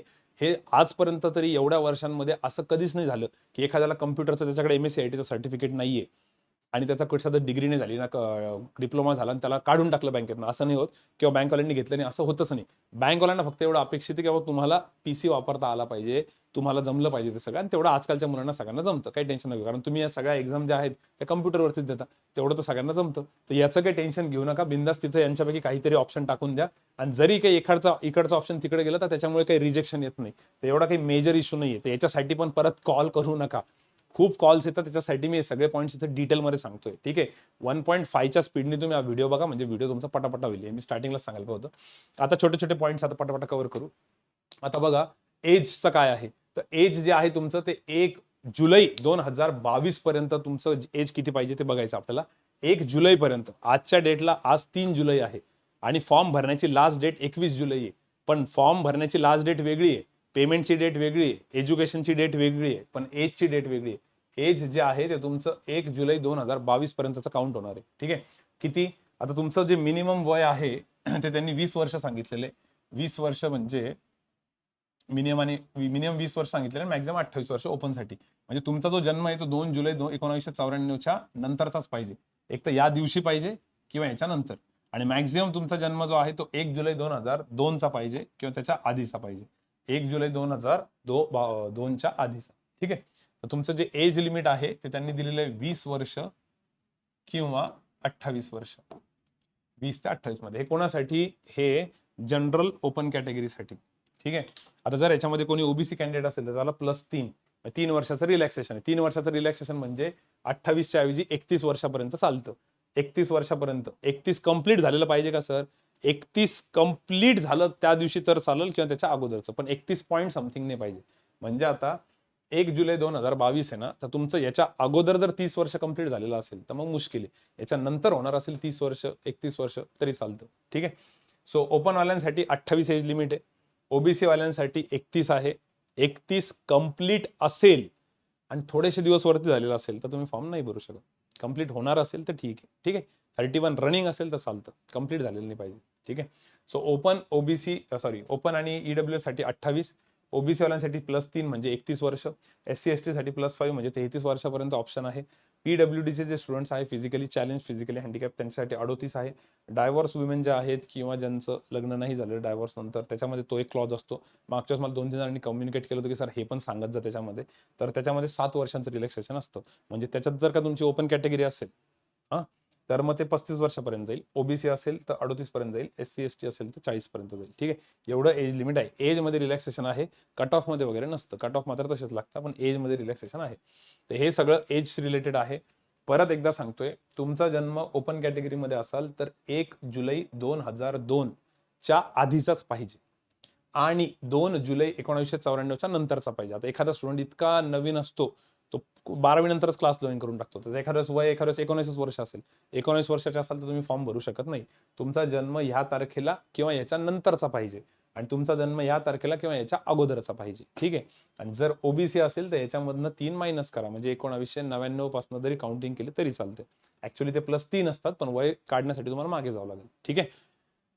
ह्याच्यासाठी पण बऱ्याच मुलांचे कॉल्स येतात, तेवढं प्लीज बघून घ्या. तुमचं एज रनिंग असेल 31 तर चालतं, 33 असेल तर चालतं, कॅटेगरीनुसार. कम्प्लिटेड नाही पाहिजे. ठीक आहे. आय होप क्लिअर असेल, तर खूप डिटेलमध्ये सांगितलं मी. ठीक आहे. त्यानंतर फीस जी आहे ती जनरल आणि ओबीसीच्या स्टुडंटसाठी, जनरल, ओबीसी आणि ईडब्ल्यूएस पण टाकायला पाहिजे इथे. ईडब्ल्यूएस वाल्यांसाठी पण किती आहे? 850 रुपये आहे आणि SC ST PWD साठी 175 रुपये फीस आहे. ठीक आहे. त्यानंतर याच्यामध्ये एक मेजर इश्यू येतो, तो म्हणजे बऱ्याच मुलांना आत्ता मागच्या काही 3-4 रिक्रुटमेंट पासून असं होतंय की पेमेंट झाल्यानंतर त्यांचं काय होतंय, पैसे कट होत आहेत पण त्यांना कुठला मेल येत नाही, मेसेज येत नाही, किंवा पैसे कट होऊन जातात पण तरी तिथं फॉर्म मध्ये फेल्ड दाखवतं. मग ते म्हणतात सर आम्ही परत फॉर्म भरू का? आणि ते पैसे कधी कधी रिफंड होत नाही काही ठिकाणावरनं. त्याच्यासाठी एक सिंपल ऑप्शन आहे. तुम्ही असं बऱ्याच जणांनी सांगितलं मला, ज्यांनी ज्यांनी फॉर्म भरताना ज्यांना प्रॉब्लेम्स आले, आणि आपले क्लासमधले स्टुडंट भरपूर हेल्पफुल आहे, ते बऱ्याच त्यांचा फीडबॅक नेहमी देत असतात. त्यांनी तो एक फीडबॅक दिला की UPI ट्रान्झॅक्शन जे आहे आपलं, गुगल पे, फोन पे, शक्यतो गुगल पे, फोन पेचं पेमेंट करणं, त्या थ्रू पेमेंट करणं अवॉइड करा. ठीक आहे. हा प्रॉब्लेम त्या ठिकाणी थोडा जास्त दिसून आलेला आहे. आपलं त्यांच्यासोबत काही खुन्नस नाहीये, पण मी एक सांगतोय, असं बऱ्याच मुलांचे एक्सपिरियन्स आहे म्हणून त्यांनी सांगितलं. तर कार्ड पेमेंट जे आहे ना ते करण्याचा शक्यतो ट्राय करा. आणि याच्याही पेक्षा इम्पॉर्टंट मला असं वाटतंय की ज्यावेळेस पण तुम्ही पेमेंट करताय ना, फॉर्म भरत असताना, आता आपण फॉर्म भरायला चालू केला की तो फॉर्म भरणं चालू असतो, त्याला होऊन जातात 15-20 मिनिटं, आणि नंतर आपण पेमेंट पर्यंत पोहोचतो तोपर्यंत कदाचित ते सेशन एक्सपायर होतं. कारण पेमेंटसाठी आपण आपलं कार्ड शोधतो, बरंचसं इकडनं तिकडनं शोधतो, कार्डच्या डिटेल्स बघतो किंवा कोणाकडनं तरी मागवून घेतो कार्डच्या डिटेल्स, पुढे मोबाईलमध्ये सेव्ह असतात. तोपर्यंत ते पेमेंटची जी विंडो आहे ना ती कधी कधी एक्सपायर होऊन जाते. तर माझं एवढंच रिक्वेस्ट आहे, ज्यावेळेस पण तुम्हाला तिथं पेमेंट करायचं, मेक पेमेंट, त्यावेळी तिथं लॉग आउट करून घ्या पहिले, त्यातनं बाहेर निघून जा स्टार्टिंगलाच, आणि परत लॉग इन करून तुमचा ID पासवर्ड टाकून मग पेमेंटचं स्पेशल विंडोमध्ये ओपन करा. आणि ट्राय करा की त्यावेळेस तुमची इंटरनेटची स्पीड चांगली असेल, तुम्हाला कुठला कॉल नाही येते. बऱ्याच वेळेस पेमेंट चालू असतं, मुलामध्येच फोनवर बोलता, मग पेमेंट करता, मग अशी गडबडी होतात. त्यामुळे शक्यतो कार्ड थ्रू पेमेंट करा. आणि जर असं झालं की तुम्ही पेमेंट केलं, तिथं तुम्हाला सक्सेसफुल लिहून आलं स्क्रीनवरती की चला तुमचं पेमेंट सक्सेसफुल आहे, तुमचा फॉर्म भरला, थँक्यू, पण तुम्हाला कुठला मेसेजच नाही आला, तुम्हाला मेल पण नाही आला, तर परत फॉर्म भरायची गरज नाही. तर काय करायचं, परत लॉग इन ID टाकून विंडो ओपन करायची. जर तिथं परत सक्सेसफुल दाखवत असेल तर मग फॉर्म नाही भरायचा, काहीच टेन्शन नाही. ठीक आहे. मग तो मेल मेसेज नसला तरी तुमचं हॉल तिकीट येऊन जातं. पण जर असं झालं की तुम्ही पेमेंट केलं, तिथं तुम्हाला सक्सेसफुल नाही दिसत, तुमचे पैसे कट झाले, तिथे तुम्हाला सक्सेसफुल दिसतच नाहीये, पैसे कट झाले आणि पैसे कट होण्याचा बँकेचा मेसेज पण आलेला आहे. पण तिथं मग काय करायचं, मुलं म्हणतात आम्ही एकदा तर पेमेंट केलं होतं परत करू का, तर परत लॉग इन करायचं. जर ते म्हणताय परत पेमेंट करा तर बिंदास परत पेमेंट करायचं. जे पहिलं पेमेंट केलेलं असतं कार्ड थ्रू ते पेमेंट तुमचं परत रिफंड होतं, 3-4 दिवसात रिफंड होतं किंवा थोडे जास्त दिवस लागतात पण पेमेंट रिफंड होतं, असं नेहमीच होतं. त्यामुळे काय करायचं, जर समजा तिथं तुम्हाला सक्सेसफुल नसेल दिसत तर परत बिंदास पेमेंट करा, पहिलं पेमेंट रिफंड होऊन जातं. फक्त काळजी घ्या की पेमेंट करताना इंटरनेटची स्पीड तुमची चांगली आहे किंवा तुम्ही एकदम सकाळच्या वेळेला करताय, म्हणजे असं नीट ज्यावेळेस तुम्हाला कॉलिंग बिलिंग येत नाही, बऱ्याच जणांच्या मध्ये फोन चालू राहतात, तर या सगळ्या गोष्टींची काळजी घ्या. युपीआय ट्रान्झॅक्शनचं मी परत बोललो की पॉसिबल असेल तर अवॉइड करा. खूप मुलांनी फीडबॅक दिला की युपीआय ट्रान्झॅक्शनमुळे आमचे पैसे वाया गेले आणि ती अमाऊंट काही छोटी नाहीये, अमाऊंट भरपूर आहे. ऑलमोस्ट ₹1000 तुम्हाला पे करायचे आहेत, तर त्यामुळे थोडेसे सांभाळून करा. पेमेंटसाठी नवीन विंडो हे जुन्या नवीन सगळ्याच मुलांसाठी आहे. इंटरनेट कॅफेवरनं करत असाल तरी त्यांना म्हणावं थोडं सांभाळूनच करा, परत गडबड नको व्हायला, आणि कार्ड पेमेंट केलं तर बेटर राहील. ठीक आहे, पेमेंटचे इश्यूज क्लिअर. ओके, काही अजून वाटत असेल तुम्हाला हे मी व्हिडिओ बोलत असताना तर साईडला कुठेतरी नोट करा आणि कमेंट बॉक्समध्ये टाका. कमेंट बॉक्समधनं मग मी नंतर तुम्हाला रिप्लाय देतो. ठीक आहे, आता एक्झामचा पॅटर्न काय, सिलेबस काय, या IBPSच्या या एक्झामचा पॅटर्न आणि सिलेबस असा आहे. प्रीसाठी कॉन टेलर इंग्लिश हे 3 बेसिक सब्जेक्ट्स आहे जे की सगळ्या कॉम्पिटिव्ह एक्झाम्सला लागतात. आजकाल कुठली तुम्हाला गव्हर्नमेंट एक्झाम द्यायची असली तर मोस्टली हे 3 सब्जेक्ट असतातच. लेवल खूप इझी असते, लेवलचा असा काही प्रॉब्लेम नसतो, खूप अवघड नसतं. पण एकदा बघून घ्या, इंग्लिश तुमचं 30 क्वेश्चन असतात पण 20च मिनिटं असतात. तर 20 मिनिट्समध्ये 30 क्वेश्चन, 20 मिनिट्समध्ये 35 क्वेश्चन, 20 मिनिट्समध्ये 35 क्वेश्चन. याच्यावरनंच अंदाज येतो की लेवल इझी असते, पण मात्र स्पीड खूप लागते. आणि एवढे एवढे मार्क्स आहेत त्याला, बघा तेवढे तेवढेच मार्क आहे जेवढे क्वेश्चन्स आहे. तर बेसिकली 1 तासाचा पेपर असतो 60 मिनिटाचा, ज्यामध्ये सेक्शनल टायमिंग असतो, प्रत्येक सेक्शन ठरलेला असतो. तुम्ही तुमच्या मनाने कोणताही सेक्शन आधी नाही घेऊ शकत, पहिला सेक्शन मोस्टली इंग्लिशच असतो. तर त्या सेक्शनमध्ये हे करायचं असतं. आता हे मॉक टेस्ट बिग टेस्टमध्ये सगळं सांगितलेलं आहे. आपल्या ह्याच्यावरती मॉक अनालिसिसचा एक व्हिडिओ पण आहे, तुम्हाला सगळं सांगितलं जाईल, याच्याबद्दल निश्चिंत राहा. फक्त एक बेसिक पॅटर्न बघा. हे सगळं तुम्ही जिथे कुठे आता क्लास केलेला आहे, ऑफलाईन असो, ऑनलाईन असो, औरंगाबादला असो, आपल्याकडे असो क्लास किंवा नॉन एस असो, सगळ्या ठिकाणी तुम्हाला जे बेसिक शिकवलं जातं प्रत्येक टॉपिकचं, त्याच्यानुसार हा तुमचा प्रीचा पेपर असतो IBPSचा. म्हणून मी म्हटलं हा फॉर्म नक्की भरा. म्हणजे ज्यांनी पण प्रिपरेशन केले त्यांनी हा फॉर्म भरायला पाहिजे, त्यांना हा एक अनुभव येईल. आणि मेनसाठी मात्र कॉन टेलर इंग्लिश सोबत एक GAचा सेक्शन असतो, जनरल अवेअरनेस, जनरल नॉलेज, किंवा त्यात बँकिंगच्या काही टर्मिनॉलॉजी असतात. हे सगळं कसं करायचं, काय करायचं, स्टडी प्लॅनमध्ये तुम्हाला सांगितलं जाईल. तुमच्या बॅचमध्येही सांगितलं जाईल आणि जर ज्यांच्या बॅचेस नाही त्यांना वीकली टॉकमध्ये सांगितलं जाईल. पण माझं असं मत आहे, तुम्ही जर आत्ता तुमची बॅच चालू असेल तर फक्त बॅचवर फोकस करा. फॉर्म भरून ठेवा पण तुम्ही तुमच्या बॅचवरच फोकस करा, तरी तुम्हाला एक्झाममध्ये भरपूर काही येईल, कारण तुमच्या बॅचमध्ये तेवढा सिलेबस होऊन जातो. ठीक आहे, मेन्सचं कसं करायचं काय त्याचा व्हिडिओ बनल, हे सगळं आहे. मेन्सचा कट ऑफ वेगळा असतो, प्रीचा कट ऑफ वेगळा असतो. हा प्रीचा कट ऑफ ह्याच्यात काउंट नाही होत, फक्त प्री क्लिअर झाली की मग मेन्स द्यायची. मेन्स क्लिअर झाली की मग सर इंटरव्ह्यू असतो का, तर नाही, हा ऑफिसर लेवलचा जॉब नाहीये, हा क्लेरिकल लेवलचा जॉब आहे. क्लेरिकलला इंटरव्ह्यू नसतो. ठीक आहे, तर बस हे प्री मेन्स इथे इंटरव्ह्यू नाही, मेन्सवरती तुमचं सिलेक्शन होऊन जातं. मेन्सचा प्रत्येक सेक्शनचाही कट ऑफ असतो, ओव्हरऑल पण असतो. हे सगळं वीकली टॉकमध्ये पुढे आपल्या चॅनलवरती तुम्हाला बघायला भेटेलच, त्याच्याबद्दल डिटेलमध्ये नंतर जाऊ, पण एवढं आहे याच्यामध्ये. त्याच्यानंतर सगळ्यात मेन स्लाइड जी आहे ती ही आहे, जिथं मुलांच्या खूप जास्त चुका होतात. त्या चुका अशा होतात की फोटोची साईज प्रॉपर नसते, मग लास्ट मोमेंटला तिथून कॉल येतो की सर माझा फोटो अपलोडच नाही होते, मी काय करू. फोटोची साईज 20 ते 50 KB मध्ये आहे का बघा, आणि फोटो जो आहे तो शक्यतो व्हाईट बॅकग्राऊंडवरती ठेवा, थोडासा क्लिअर इमेज ठेवा. तर बरेच जण काय करतात, सेल्फी इकडचा तिकडचा कुठला तरी महाबळेश्वरचा सेल्फी अपलोड करतात, बऱ्याच वेळेस ते प्रॉब्लेम येतात. तर शक्यतो मागे व्हाईट बॅकग्राऊंड ठेवा. जरी नसेल तर तुम्ही त्याला आजकाल एवढे ॲप आहे त्याच्यानुसार क्रॉप पण करू शकता, किंवा एक नवीन चांगला व्यवस्थित आहे बघा. आता कॉम्पिटिव्ह एक्झामसाठी प्रिपेअर करताना माझी तर रिक्वेस्ट आहे, एखाद्या चांगल्या फोटोग्राफरकडे जा, प्रॉपर प्रोफेशनल याच्याकडे, आणि एक 50-100 रुपयात काय असेल नसेल ते फोटोग्राफरकडनं पासपोर्ट साईजचे फोटो काढून घ्या, त्याच्याकडनं सॉफ्ट कॉपी मागवून घ्या. बस ती सॉफ्ट कॉपी स्वतःला मेल करून ठेवा, आणि तो मेल फक्त ते प्रॉपर त्याच्याकडनंच रिसेट करून घ्या त्याला 20 ते 50 KB मध्ये, याच्या दरम्यानच पाहिजे, म्हणजे मग अपलोडिंगला प्रॉब्लेम येत नाही.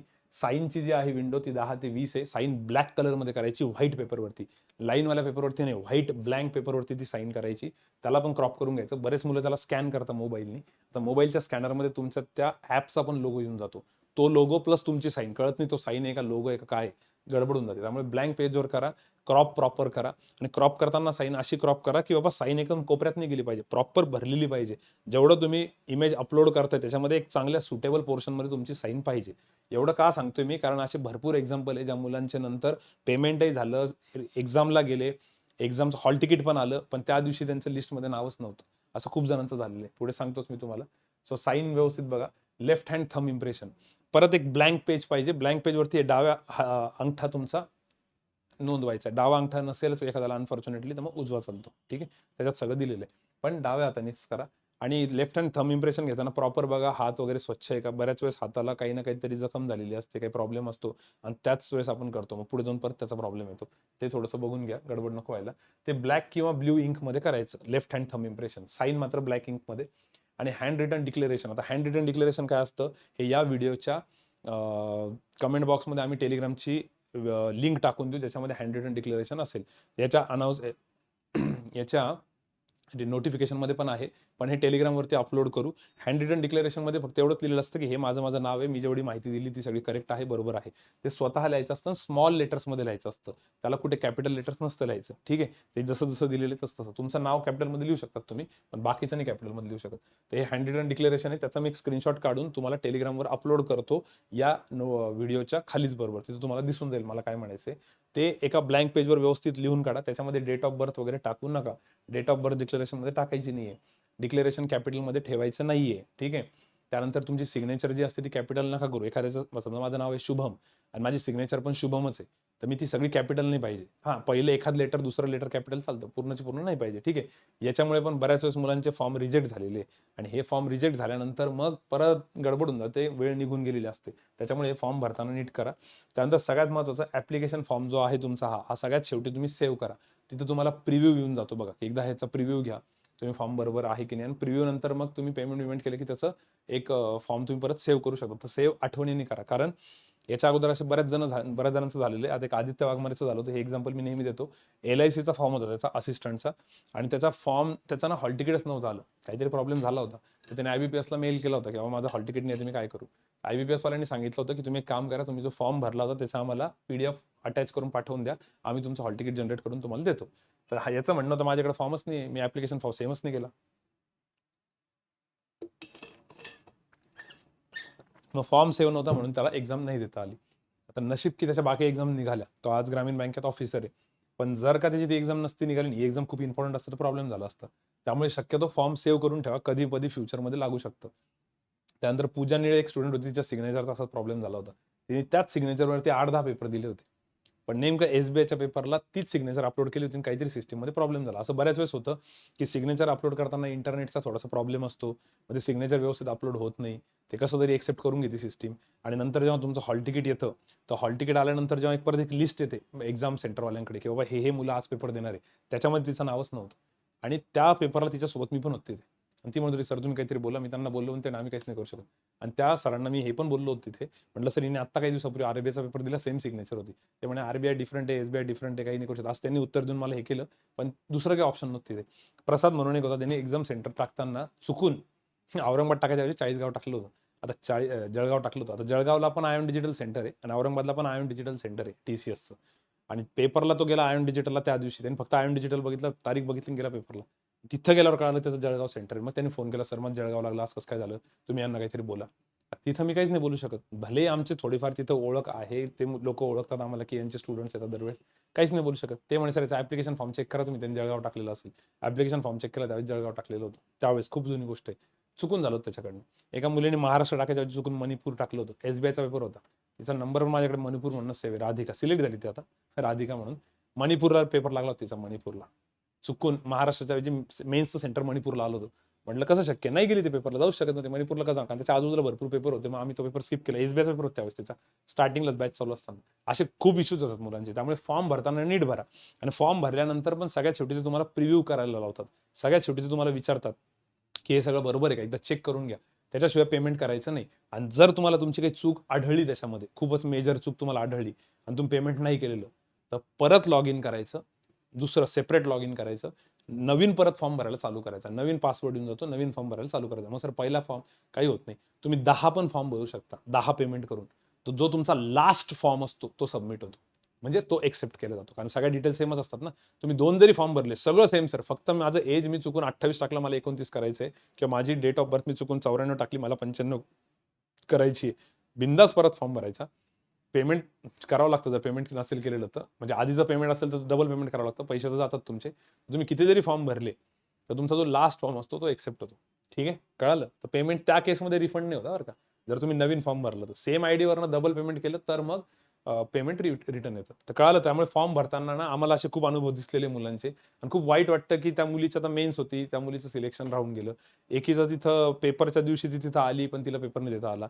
याचं तर हॉल तिकीटच नाही आलं, पण नशीब याचं दुसरं सिलेक्शन झालं. आजचा तर आदित्य RRB मध्ये, पूजा RBI मध्ये आणि प्रसाद पण IDBI मध्ये, सगळेच जण सिलेक्ट झालेले आता. आता काही प्रॉब्लेम नाही कोणाचा. पण तुमच्यासोबत तेवढं लक चांगलं राहील याची काही गॅरंटी नाही. त्यामुळे आम्ही इतकी मेहनत या व्हिडिओवरती याच्यासाठी घेतोय. त्यामुळे आता जर मला कोणी याच्यातल्या कोणत्या डाऊटसाठी कॉल केला तर मी त्यांना सांगणार आहे की व्हिडिओ एकदा परत बघा. आणि याच्याही पेक्षा आता इम्पॉर्टंट अजून काय आहे, अजून पुढची स्लाइड आहे. याच्यामध्ये तुमचे सगळे मेन कॉमन डाऊट्स आहेत जे मी एकदा परत एक्सप्लेन करेन. आणि हे बघा, हा एक ID कार्ड डिटेल्स कंपल्सरी. आता याच्यामध्ये तुम्हाला काय करतात ते, एक तुमचं आयडीच्या डिटेल्स टाकायला लावतात. ठीक आहे. तुमचं जे काय ID प्रूफ आहे तुमचं, समजा आता आधार कार्डच टाकतात बरेच जण किंवा पॅन कार्ड टाकतात, तर तुम्हाला फॉर्म भरतानाच त्याचा नंबर वगैरे टाकावा लागतो की आधार कार्ड हे माझा हा नंबर आहे, तर तो नीट टाका. आता बऱ्याच जणांचं काय होतं, आधार कार्डचे डिटेल्स टाकता आणि एक्झामला पॅन कार्ड घेऊन जाता किंवा मग नंतर म्हणता सर मला आठवतच नाही मी फॉर्ममध्ये काय टाकलेलं आहे. मग त्यांना म्हटलं जातं की ऍप्लिकेशन फॉर्म चेक करा, तर सर आमच्याकडे ऍप्लिकेशन फॉर्मच नाही, आम्ही सेव्हच नाही केला. त्यामुळे असा गाढवपणा करू नका. एवढे पैसे टाकताय ना तुम्ही, त्या बारीक बारीक गोष्टींना नीट बघा. याच्यामुळे कोणी कधी रिजेक्ट झालंय का, अशा केसेस एवढ्या ऐकल्या नाही, पण जर झालं उगं काही गडबड तर काय करता. त्याच्यामुळे फॉर्म भरताना नेमकं म्हणजे उद्या असं नाही झालं पाहिजे की हा एक्सपेरिमेंट तुमच्यावरच झाला आणि आम्ही पुढच्या व्हिडिओमध्ये तुमचं एक्झाम्पल देतोय की अरे हे बघा, हे असं एक स्टुडंट होतं, याने असंच केलं. जसं या तिघांचं एक्झाम्पल देतो होतं. ठीक आहे. तर ID कार्डच्या ज्या डिटेल्स आहेत ना, त्या व्यवस्थित टाका. जर तुम्ही तिथे आधार कार्ड टाकताय तर आधार कार्डच सोबत घेऊन जा. पॅन कार्ड टाकताय तर पॅन कार्डच, आणि शक्यतो सगळेजण आधार कार्डच टाकतात सगळ्या ठिकाणी जेवढं मला कळतंय. पण नाही तर पॅन कार्ड पण एक चांगला ऑप्शन आहे. पॅन कार्डचा पण जर काही मिस्टेक नसेल तर फक्त आधार कार्डवर, पॅन कार्डवर तुमचे नावं जर चुकीचे असतील तर तेवढे प्लीज अपडेट करा. हे पण खूप वेळेस मुलांना सांगितलेलं आहे. बऱ्याच जणांच्या आधार कार्डवर फक्त डेट ऑफ बर्थमध्ये इयर मेन्शन असतं, नाव, डेट आणि मंथ नसतो. ते पण एकदा क्लिअर करून घ्या. आधार कार्ड अपडेशनला टाका, महिन्याभरात भेटून जातं. ठीक आहे. काही एजंट थ्रू होत असेल तसं करून घ्या. पण ह्या गोष्टी खूप इम्पॉर्टंट आहे डॉक्युमेंट्सच्या. ठीक आहे. आता काही काही जणांच्या याच्यामध्ये स्पेलिंग मिस्टेक असते त्यांच्या नावामध्ये वगैरे, ते पण सगळे डाऊट्स इथं आहेत. एकदा हे बघून घ्या. हा व्हिडिओ पूर्ण बघा. याच्या व्यतिरिक्त काही डाऊट असेल तरच कॉल करायचा. जर या व्हिडिओमधला काही जरी डाऊट असेल आणि तुम्ही व्हिडिओ बघितलेला नसेल तर मी तुमचा फोन ठेवून देईल आणि तुम्हाला म्हणाल हा व्हिडिओची लिंक आहे, एवढा व्हिडिओ बघून घ्या. कारण एवढी मेहनत घेऊन एवढं डिटेल बारीक बारीक बारीक गोष्टी आम्ही टाकतोय, तर तुम्ही तेवढा रिस्पेक्ट करा आणि व्हिडिओ नीट बघा. आणि तुमच्यासाठीच हा व्हिडिओ बघा. याच्यात कॉमन डाऊट्स काय, मुलांचे जे कॉल येतात, तुम्हाला म्हटलं मी खूप कॉल येतात परीक्षेच्या याच्या अगोदर, ते हे याच्यासाठीच असतात. पहिलं तर ऑल सेमिस्टरचे पर्सेंटेज टाकू आम्ही का CGPA टाकू का काय, तर मी स्टार्टिंगच्या स्लाइडला एक्सप्लेन केलेलं आहे. रिपेमेंट करू का सर, की माझं पेमेंट झालेलं आहे, मी ते पेमेंटचा पॉईंट पण मागे एक्सप्लेन केला बघा. बरोबर. तर कधी करायचं रिपेमेंट, कधी नाही करायचं, मी मागे एक्सप्लेन केलेलं आहे. पण जर तुमचा फॉर्मच चुकीचा आहे आणि तुमचं पेमेंट झालेलं आहे आणि तुम्हाला माहिती की चुकून मी मेलच्या ऐवजी फिमेल केलं, कॅटेगरी OBCच्या ऐवजी सॉरी EWSच्या ऐवजी मी ओपन करून टाकली सर कॅटेगरी, मग मी आता काय करू, मग त्यावेळेस नवीन फॉर्म भरायचा, पहिले पैसे दान केले असं समजून परत फॉर्म भरायचा. ठीक आहे. हे सगळं मागे एक्सप्लेन केलेलं आहे मी इथे एक्सप्लेन नाही करते मुद्दाम. जे पोरं फक्त लास्टला आलेले एवढं बघायला, त्यांना परत व्हिडिओ बघायला लावू आपण. OBC EWS सर्टिफिकेटचा इश्यू स्टार्टिंगलाच एक्सप्लेन केला. 101 नंबरचा वीकली टॉक बघायचा, त्याच्यामध्ये सगळं डिटेल सांगितलेलं आहे. फायनल इयर स्टुडंटसाठीचं पण मी स्टार्टिंगलाच एक्सप्लेन केलं. याच्यासाठीच कॉल येतात मुलांचे, सर मी फायनल इयरला मी फॉर्म भरू का. व्हिडिओ बघा, व्हिडिओत सगळं सांगितलेलं आहे, कोणी भरायचा कोणी नाही. वर्क एक्सपिरियन्स हा पॉईंट नव्हता सांगितला. वर्क एक्सपिरियन्स आहे सर मला इंडस्ट्रीचा, मी टाकू का. हे बघा, हा असिस्टंटचा जॉब आहे, याच्यामध्ये तसाही इंटरव्ह्यू नाहीये. त्यामुळे तुम्ही वर्क एक्सपिरियन्स टाकला नाही टाकला ते कोणीच बघणार नाही, कोणीच नाही बघणार. मी तर म्हणतो नकाच टाकू. ठीक आहे. असिस्टंटचा जॉब आहे, नका टाकू, कोणीच बघणार नाही, काहीच मॅटर नाही करत. डॉक्युमेंट व्हेरिफिकेशनला फायनल सिलेक्शन झाल्यानंतर जर त्यांनी बघितलं तरी कायच फरक पडणार त्याच्यामध्ये, काहीच फरक नाही पडत. त्यामुळे वर्क एक्सपिरियन्स नकाच टाकू. उगाच टाकलं तर ते शो करावं लागेल परत डॉक्युमेंट व्हेरिफिकेशनच्या, अजून रिकामे कामं होतील. त्यामुळे असिस्टंटचा जॉब आहे ना, वर्क एक्सपिरियन्स नाही टाकला तरी चालेल. कम्प्युटर सर्टिफिकेट, आणि जर का खूप चांगला एक्सपिरियन्स असेल तुमचा भारीवाला आणि तुमच्याकडे सगळे डॉक्युमेंट्स प्रॉपर असतील तर टाकून द्या, सेफ साईड. पुढे फ्युचरमध्ये कामात येत असेल तर टाकलं चालतं. पण ज्यांचे रिकामेच इश्यू आहे की सर माझ्याकडे वर्क एक्सपिरियन्स आहे पण त्याचं सर्टिफिकेट नाहीये आणि ते सर्टिफिकेट पण मला ते देत नाहीये, असे भरपूर इश्यूज असतील तर मग हे याच्यात काही टाकू नका. ठीक आहे. कम्प्युटर सर्टिफिकेटचं पण मी स्टार्टिंगलाच एक्सप्लेन केलं काय आहे काय नाही. फोटो ID अपलोडिंग इश्यू, आता बऱ्याच जणांचं एक नवीन स्टंट चालू झालेला आहे. अपलोड करताना बऱ्याच जणांना प्रॉब्लेम येतो. ते म्हणतात सर आमचा फोटो बरोबर आहे त्याच साईजमध्ये काय करू. तर हे ओम सरांशी डिस्कस केलं होतं मी. ओम सर म्हटलं होतं की त्यांना फाईलचं नाव चेंज करायला लावा. बऱ्याच वेळेस फाईलचं नाव चेंज केलं की ते सक्सेसफुल होतं. पण अननेसेसरी पुढे जाऊ नका. काहीतरी रिकामं दुसरं अपलोड करून पळू नका. त्यांना परत करायला लावा म्हणे. एकदा लॉग आउट करायचं, परत लॉग इन करायचं, तर तिथं होऊन जातं म्हणे हे बऱ्याच जणांचं. पण आत्ता हा इश्यू खूप जास्त जाणवतोय. तर जोपर्यंत ते सक्सेसफुली अपलोड होत नाही तोपर्यंत पुढे जाऊ नका. म्हणून फॉर्म भरायला थोडंसं लवकर स्टार्ट करा. 21 तारीख लास्ट आहे ना, तर थोडंसं आधीच फॉर्म भरा. एक 10 तारखेपर्यंत विंडो ठेवा. 10 तारखेपर्यंत फॉर्म भरून मोकळं होऊन जा. फक्त फॉर्म प्रॉपरली भरा, कारण शेवटी मग हा अजून इश्यू येतो. वेबसाईट्सवरती ट्रॅफिक जास्त राहते, खूप जास्त गडबडी होतात. ठीक आहे. त्यानंतर प्रिव्ह्यू सेक्शनमध्ये 3 बॉक्सेस आहे. आता हे एक नवीन आहे. प्रिव्ह्यू सेक्शनमध्ये 3 तुम्हाला ऑप्शन दिलेले त्यांनी. पहिलं असतं की बाबा मी जेवढी पण माहिती भरलेली आहे ती माहिती माझी एकदम करेक्ट आहे, माझ्या नॉलेजनुसार सगळं. एक डिक्लेरेशन असतं ते काइंड ऑफ. ठीक आहे. त्या डिक्लेरेशनमध्ये 3 पॉईंट्स आहे. पहिलं की ही सगळी माहिती करेक्ट आहे. दुसरं असं असतं की माझी सगळ्या बिलिंग सगळ्या करेक्ट आहे, माझ्या नावामध्ये कुठेच गडबड नाहीये. तर मोस्टली 90% मुलं पहिले 2 बॉक्सेस टिक करतील की हा सगळा फॉर्म मी करेक्ट भरलेला आहे आणि माझं नाव पण बरोबर आहे, माझ्या नावामध्ये कुठेच मिस्टेक नाही. पहिले 2 टिक करतील. आता काही मुलांचं असं असतं की त्यांच्या नावामध्ये प्रॉब्लेम असतो. समजा एखाद्याचं नाव गायकवाड स्पेलिंग आहे, तर गायकवाडच्या ह्याच्यामध्ये डबल डी झालेलं असतं, किंवा वडिलांच्या नावामध्ये कुठेतरी कुमार असतं, ते कुमार मिसिंग असतं, किंवा राव असतं, राव मिसिंग असतं. बरोबर. असं काही ना काहीतरी एखादं लेटर, एखादा अक्षर किंवा काही ना काहीतरी गडबड असते, स्पेलिंग मिस्टेक असते किंवा एखादं लेटरची मिस्टेक असते. मग काय करायचं? मग फॉर्म भरतानाच त्यांनी असं सांगितलेलं आहे. आता ऍक्च्युली जर स्पेलिंग मिस्टेक असेल तर तुम्ही पेपर तर देऊ शकता, तेवढं मॅनेज करतात ते बऱ्याच वेळेस. पण ज्यावेळेस तुमचं फायनल सिलेक्शन होतं त्यावेळेस तुम्हाला तिथे ॲफिडेव्हिट करावं लागतं कोर्टात जाऊन, 100 रुपयाचं, किंवा एक 10-15 मिनिटाची प्रोसेस आहे. तिथे सांगावं लागतं की हे नाव आणि हे नाव हे दोन्ही एकाच पर्सनचं नाव आहे, यांच्याकडनं मिस्टेक झालेली होती ना, आम्ही हा इथे तुम्हाला असं बॉन्ड प्रोव्हाइड करतोय, किंवा हे आम्ही ॲफिडेव्हिट देतोय. हे ते होऊन जातं, ते काही मेजर इश्यू नाही. पण ते फायनल सिलेक्शन नंतर असतं, त्याच्यामुळे एक्झाम तुमची थांबत नाही. एक्झाम तुम्ही देऊ शकता जेव्हा तुमचं फायनल सिलेक्शन आहे त्यावेळेस. पण यांनी आता तुम्हाला तिथंच विचारलेलं की जर मिस्टेक असेल तर तिसरा कॉलम टिक करायचा, तिसरा बॉक्स टिक करायचा, चेक बॉक्स. ठीक आहे. पहिल्या याच्यात काय, ही सगळी माहिती माझीच आहे, आणि तिसऱ्या याच्यामध्ये आहे की हो ही माझी माहिती, पण माझ्या नावामध्ये थोडीशी मिस्टेक आहे. मग माझ्या नावात मिस्टेक याचा अर्थ काय, की ज्यावेळेस माझं फायनल सिलेक्शन होईल त्यावेळेस मी तुम्हाला राईट डॉक्युमेंट्स प्रोव्हाइड करेल. आता काही जणांचं आधार कार्डवरती मिस्टेक असेल, आधार कार्डवरती नाव वेगळं असेल आणि ऍक्च्युअल नाव वेगळं असेल, थोडीशी मिस्टेक झाली असेल, मग अशांनी काय करायचं, पहिला आणि तिसरा बॉक्स टिक करायचा. आता हे सिक्वेन्स पहिला, दुसरा, तिसरा हाच आहे का मला माहित नाही, पण मोस्टली तरी हाच असेल. मी काही जणांसोबत डिस्कस केला तर मला त्यांनी जे सांगितलं होतं फोनवर, मोस्टली तर हाच असणार आहे सिक्वेन्स. पण तरी तुम्ही इंग्लिश वाचून घेतील तिथे काय म्हटलेलं त्यांनी, की माझं नाव करेक्ट आहे तर करेक्ट वाला टिक करा, माझं नाव चुकीचं आहे तर चुकीचं वाला टिक करा. ठीक आहे. तर त्यांचं एवढंच म्हणणं असतं की ठीक आहे तुमचं नाव चुकीचं आहे ना, आपण बघून घेऊ पुढे, पण तुम्ही आता इथं टिक करा. समजलं? तर हे प्रिव्ह्यू सेक्शनमध्ये हे 3 बॉक्सेस विचारतात. याच्यासाठी बऱ्याच जणांचे कॉल येतात. तर एकदा बघून घ्या प्रिव्ह्यू सेक्शन मधले हे 3 बॉक्सेस कुठे कुठे काय काय टिक करायचं. ठीक आहे. प्री एक्झाम ट्रेनिंग जे आहे ना, ती SC ST च्या कॅन्डिडेटसाठी असते. प्री एक्झाम ट्रेनिंगमध्ये बाकीच्यांनी त्याचं काही टेन्शन घेऊ नका. आणि जे SC ST चे स्टुडंट्स आहेत त्यांचं असं म्हणणं असतं की सर आम्ही त्याला यस तर केलं किंवा आम्ही चुकून नो करून टाकलं सर, आता काय होईल? नो केलं तरी काही बिघडत नाही, तुम्हाला ट्रेनिंगची गरज नाही याचा अर्थ असा आहे. आणि यस केलं तरी काही प्रॉब्लेम नाहीये. ते काय करतात, तुम्हाला एक्झामच्या 15 दिवस अगोदर तुम्हाला परत एक्झाम सेंटरवरती थोडीशी ट्रेनिंग दिलेली असते गव्हर्नमेंटने. कसं, की बाबा हा PC आहे, असा चालू करायचा आहे, अशी एक्झाम असते, इथं हे असतं ते असतं, एक रंगीत तालीम टाईप. ठीक आहे. तर त्याला तुम्ही गेलेच पाहिजे असं नाहीये, गेले तरी चालतं, नाही गेले तरी चालतं, त्याच्यावर एवढा काही इश्यू होत नाही. त्यामुळे प्री एक्झाम ट्रेनिंगवरनं टेन्शन घेऊ नका. प्री एक्झाम ट्रेनिंगच्या हॉल तिकीट्स थोडे आधी येतात नॉर्मल हॉल तिकीट्सच्या.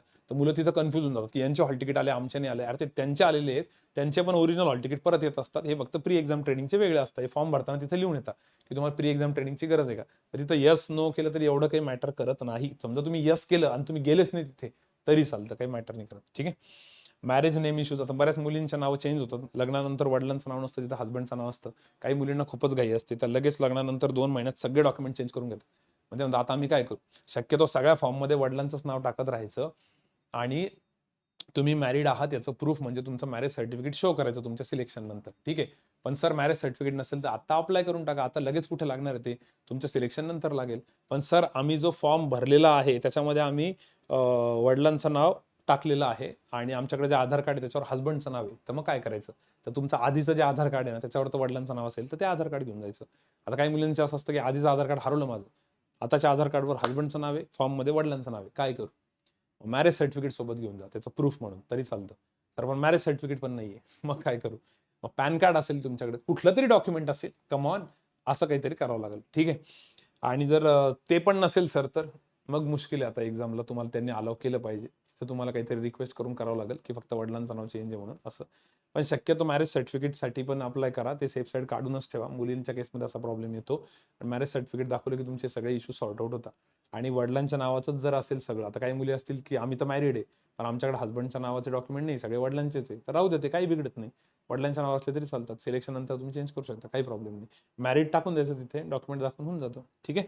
आणि याच्यापेक्षाही काहीतरी सिरियस इश्यू असेल तुमचा, तर मग मी तुम्हाला काही मुलींचे नंबर देईल ज्या मॅरिड होते, ज्यांचं सिलेक्शन झालेलं आहे, ज्यांच्यासोबत असा इश्यू आहे, त्यासाठी तुम्ही कॉन्टॅक्ट करा.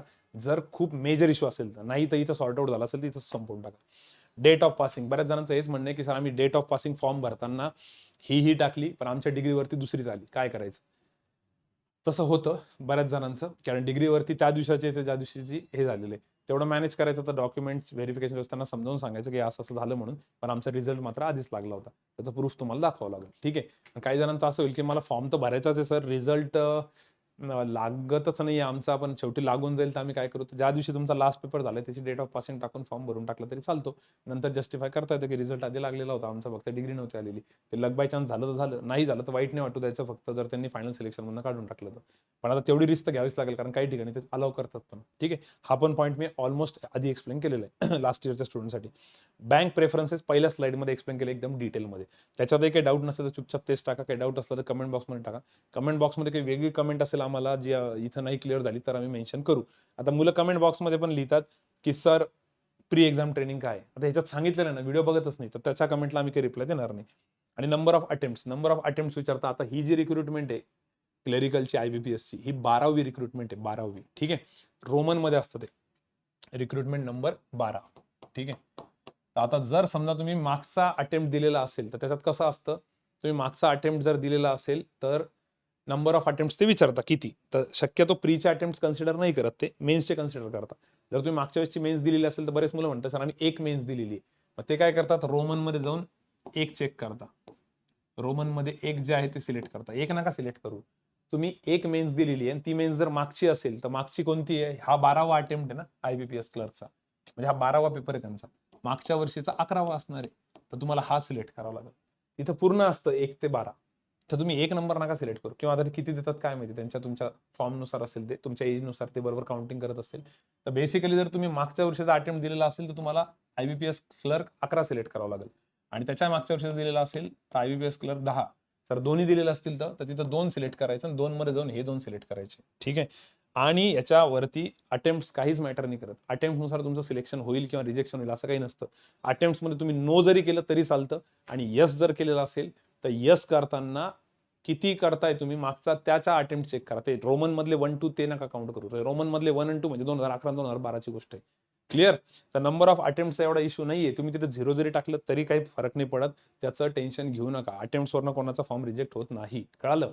जरी तुम्ही यस केलं असेल आणि नो केलं असेल तर परत कॉल नका करू, टेन्शन घेऊ नका. कॉल न येण्यासाठी हे कॉमन डाऊट्स होते. आय होप सगळ्यांना हा व्हिडिओ खरंच इन्फॉर्मेटिव्ह लागला असेल. भरपूर मेहनत घेतली होती तुम्ही, एखादा लाईक तर करूनच टाकाल. आणि हे सगळे एक्झामचं डिटेल्स आहे.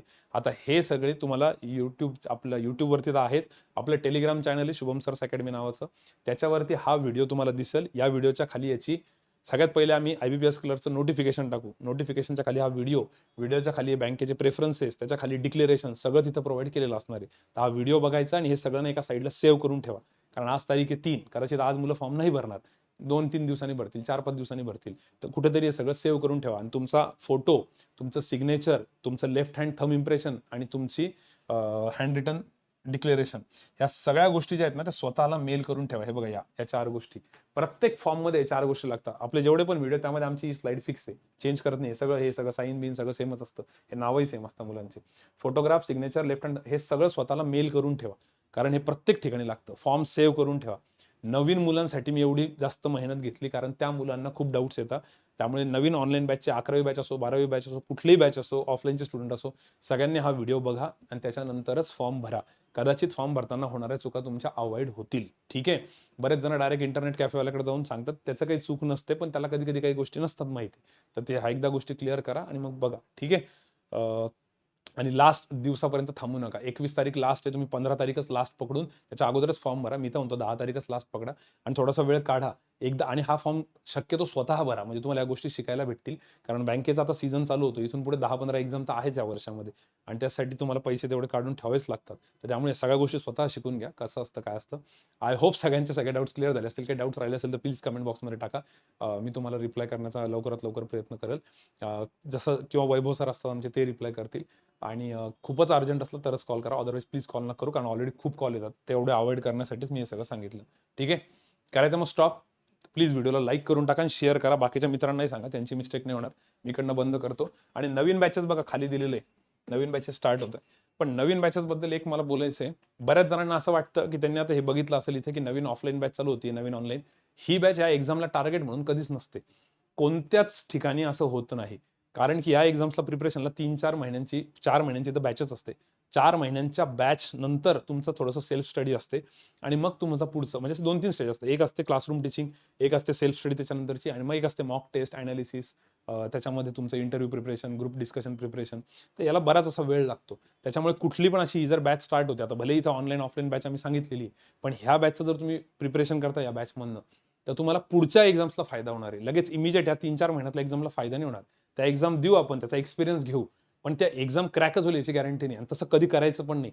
कारण एक्झामच्या मागे जर तुम्ही पळाले तर तुमचा सिलेबस नीट होत नाही, नीट प्रिपरेशन होत नाही, आणि परत आपण 2 स्टेप मागे येतो. म्हणजे धोनी नाही म्हणत का की रिझल्टच्या मागे नका पळू, प्रोसेस फॉलो करा. तसं तुम्ही प्रोसेस फॉलो करा. जरी तुम्ही या बॅचेस जॉईन केल्या, तरी तुम्ही फक्त या बॅचवरच फोकस करा, आणि एक्झामचे फॉर्म भरून एक्सपिरियन्स घेऊ.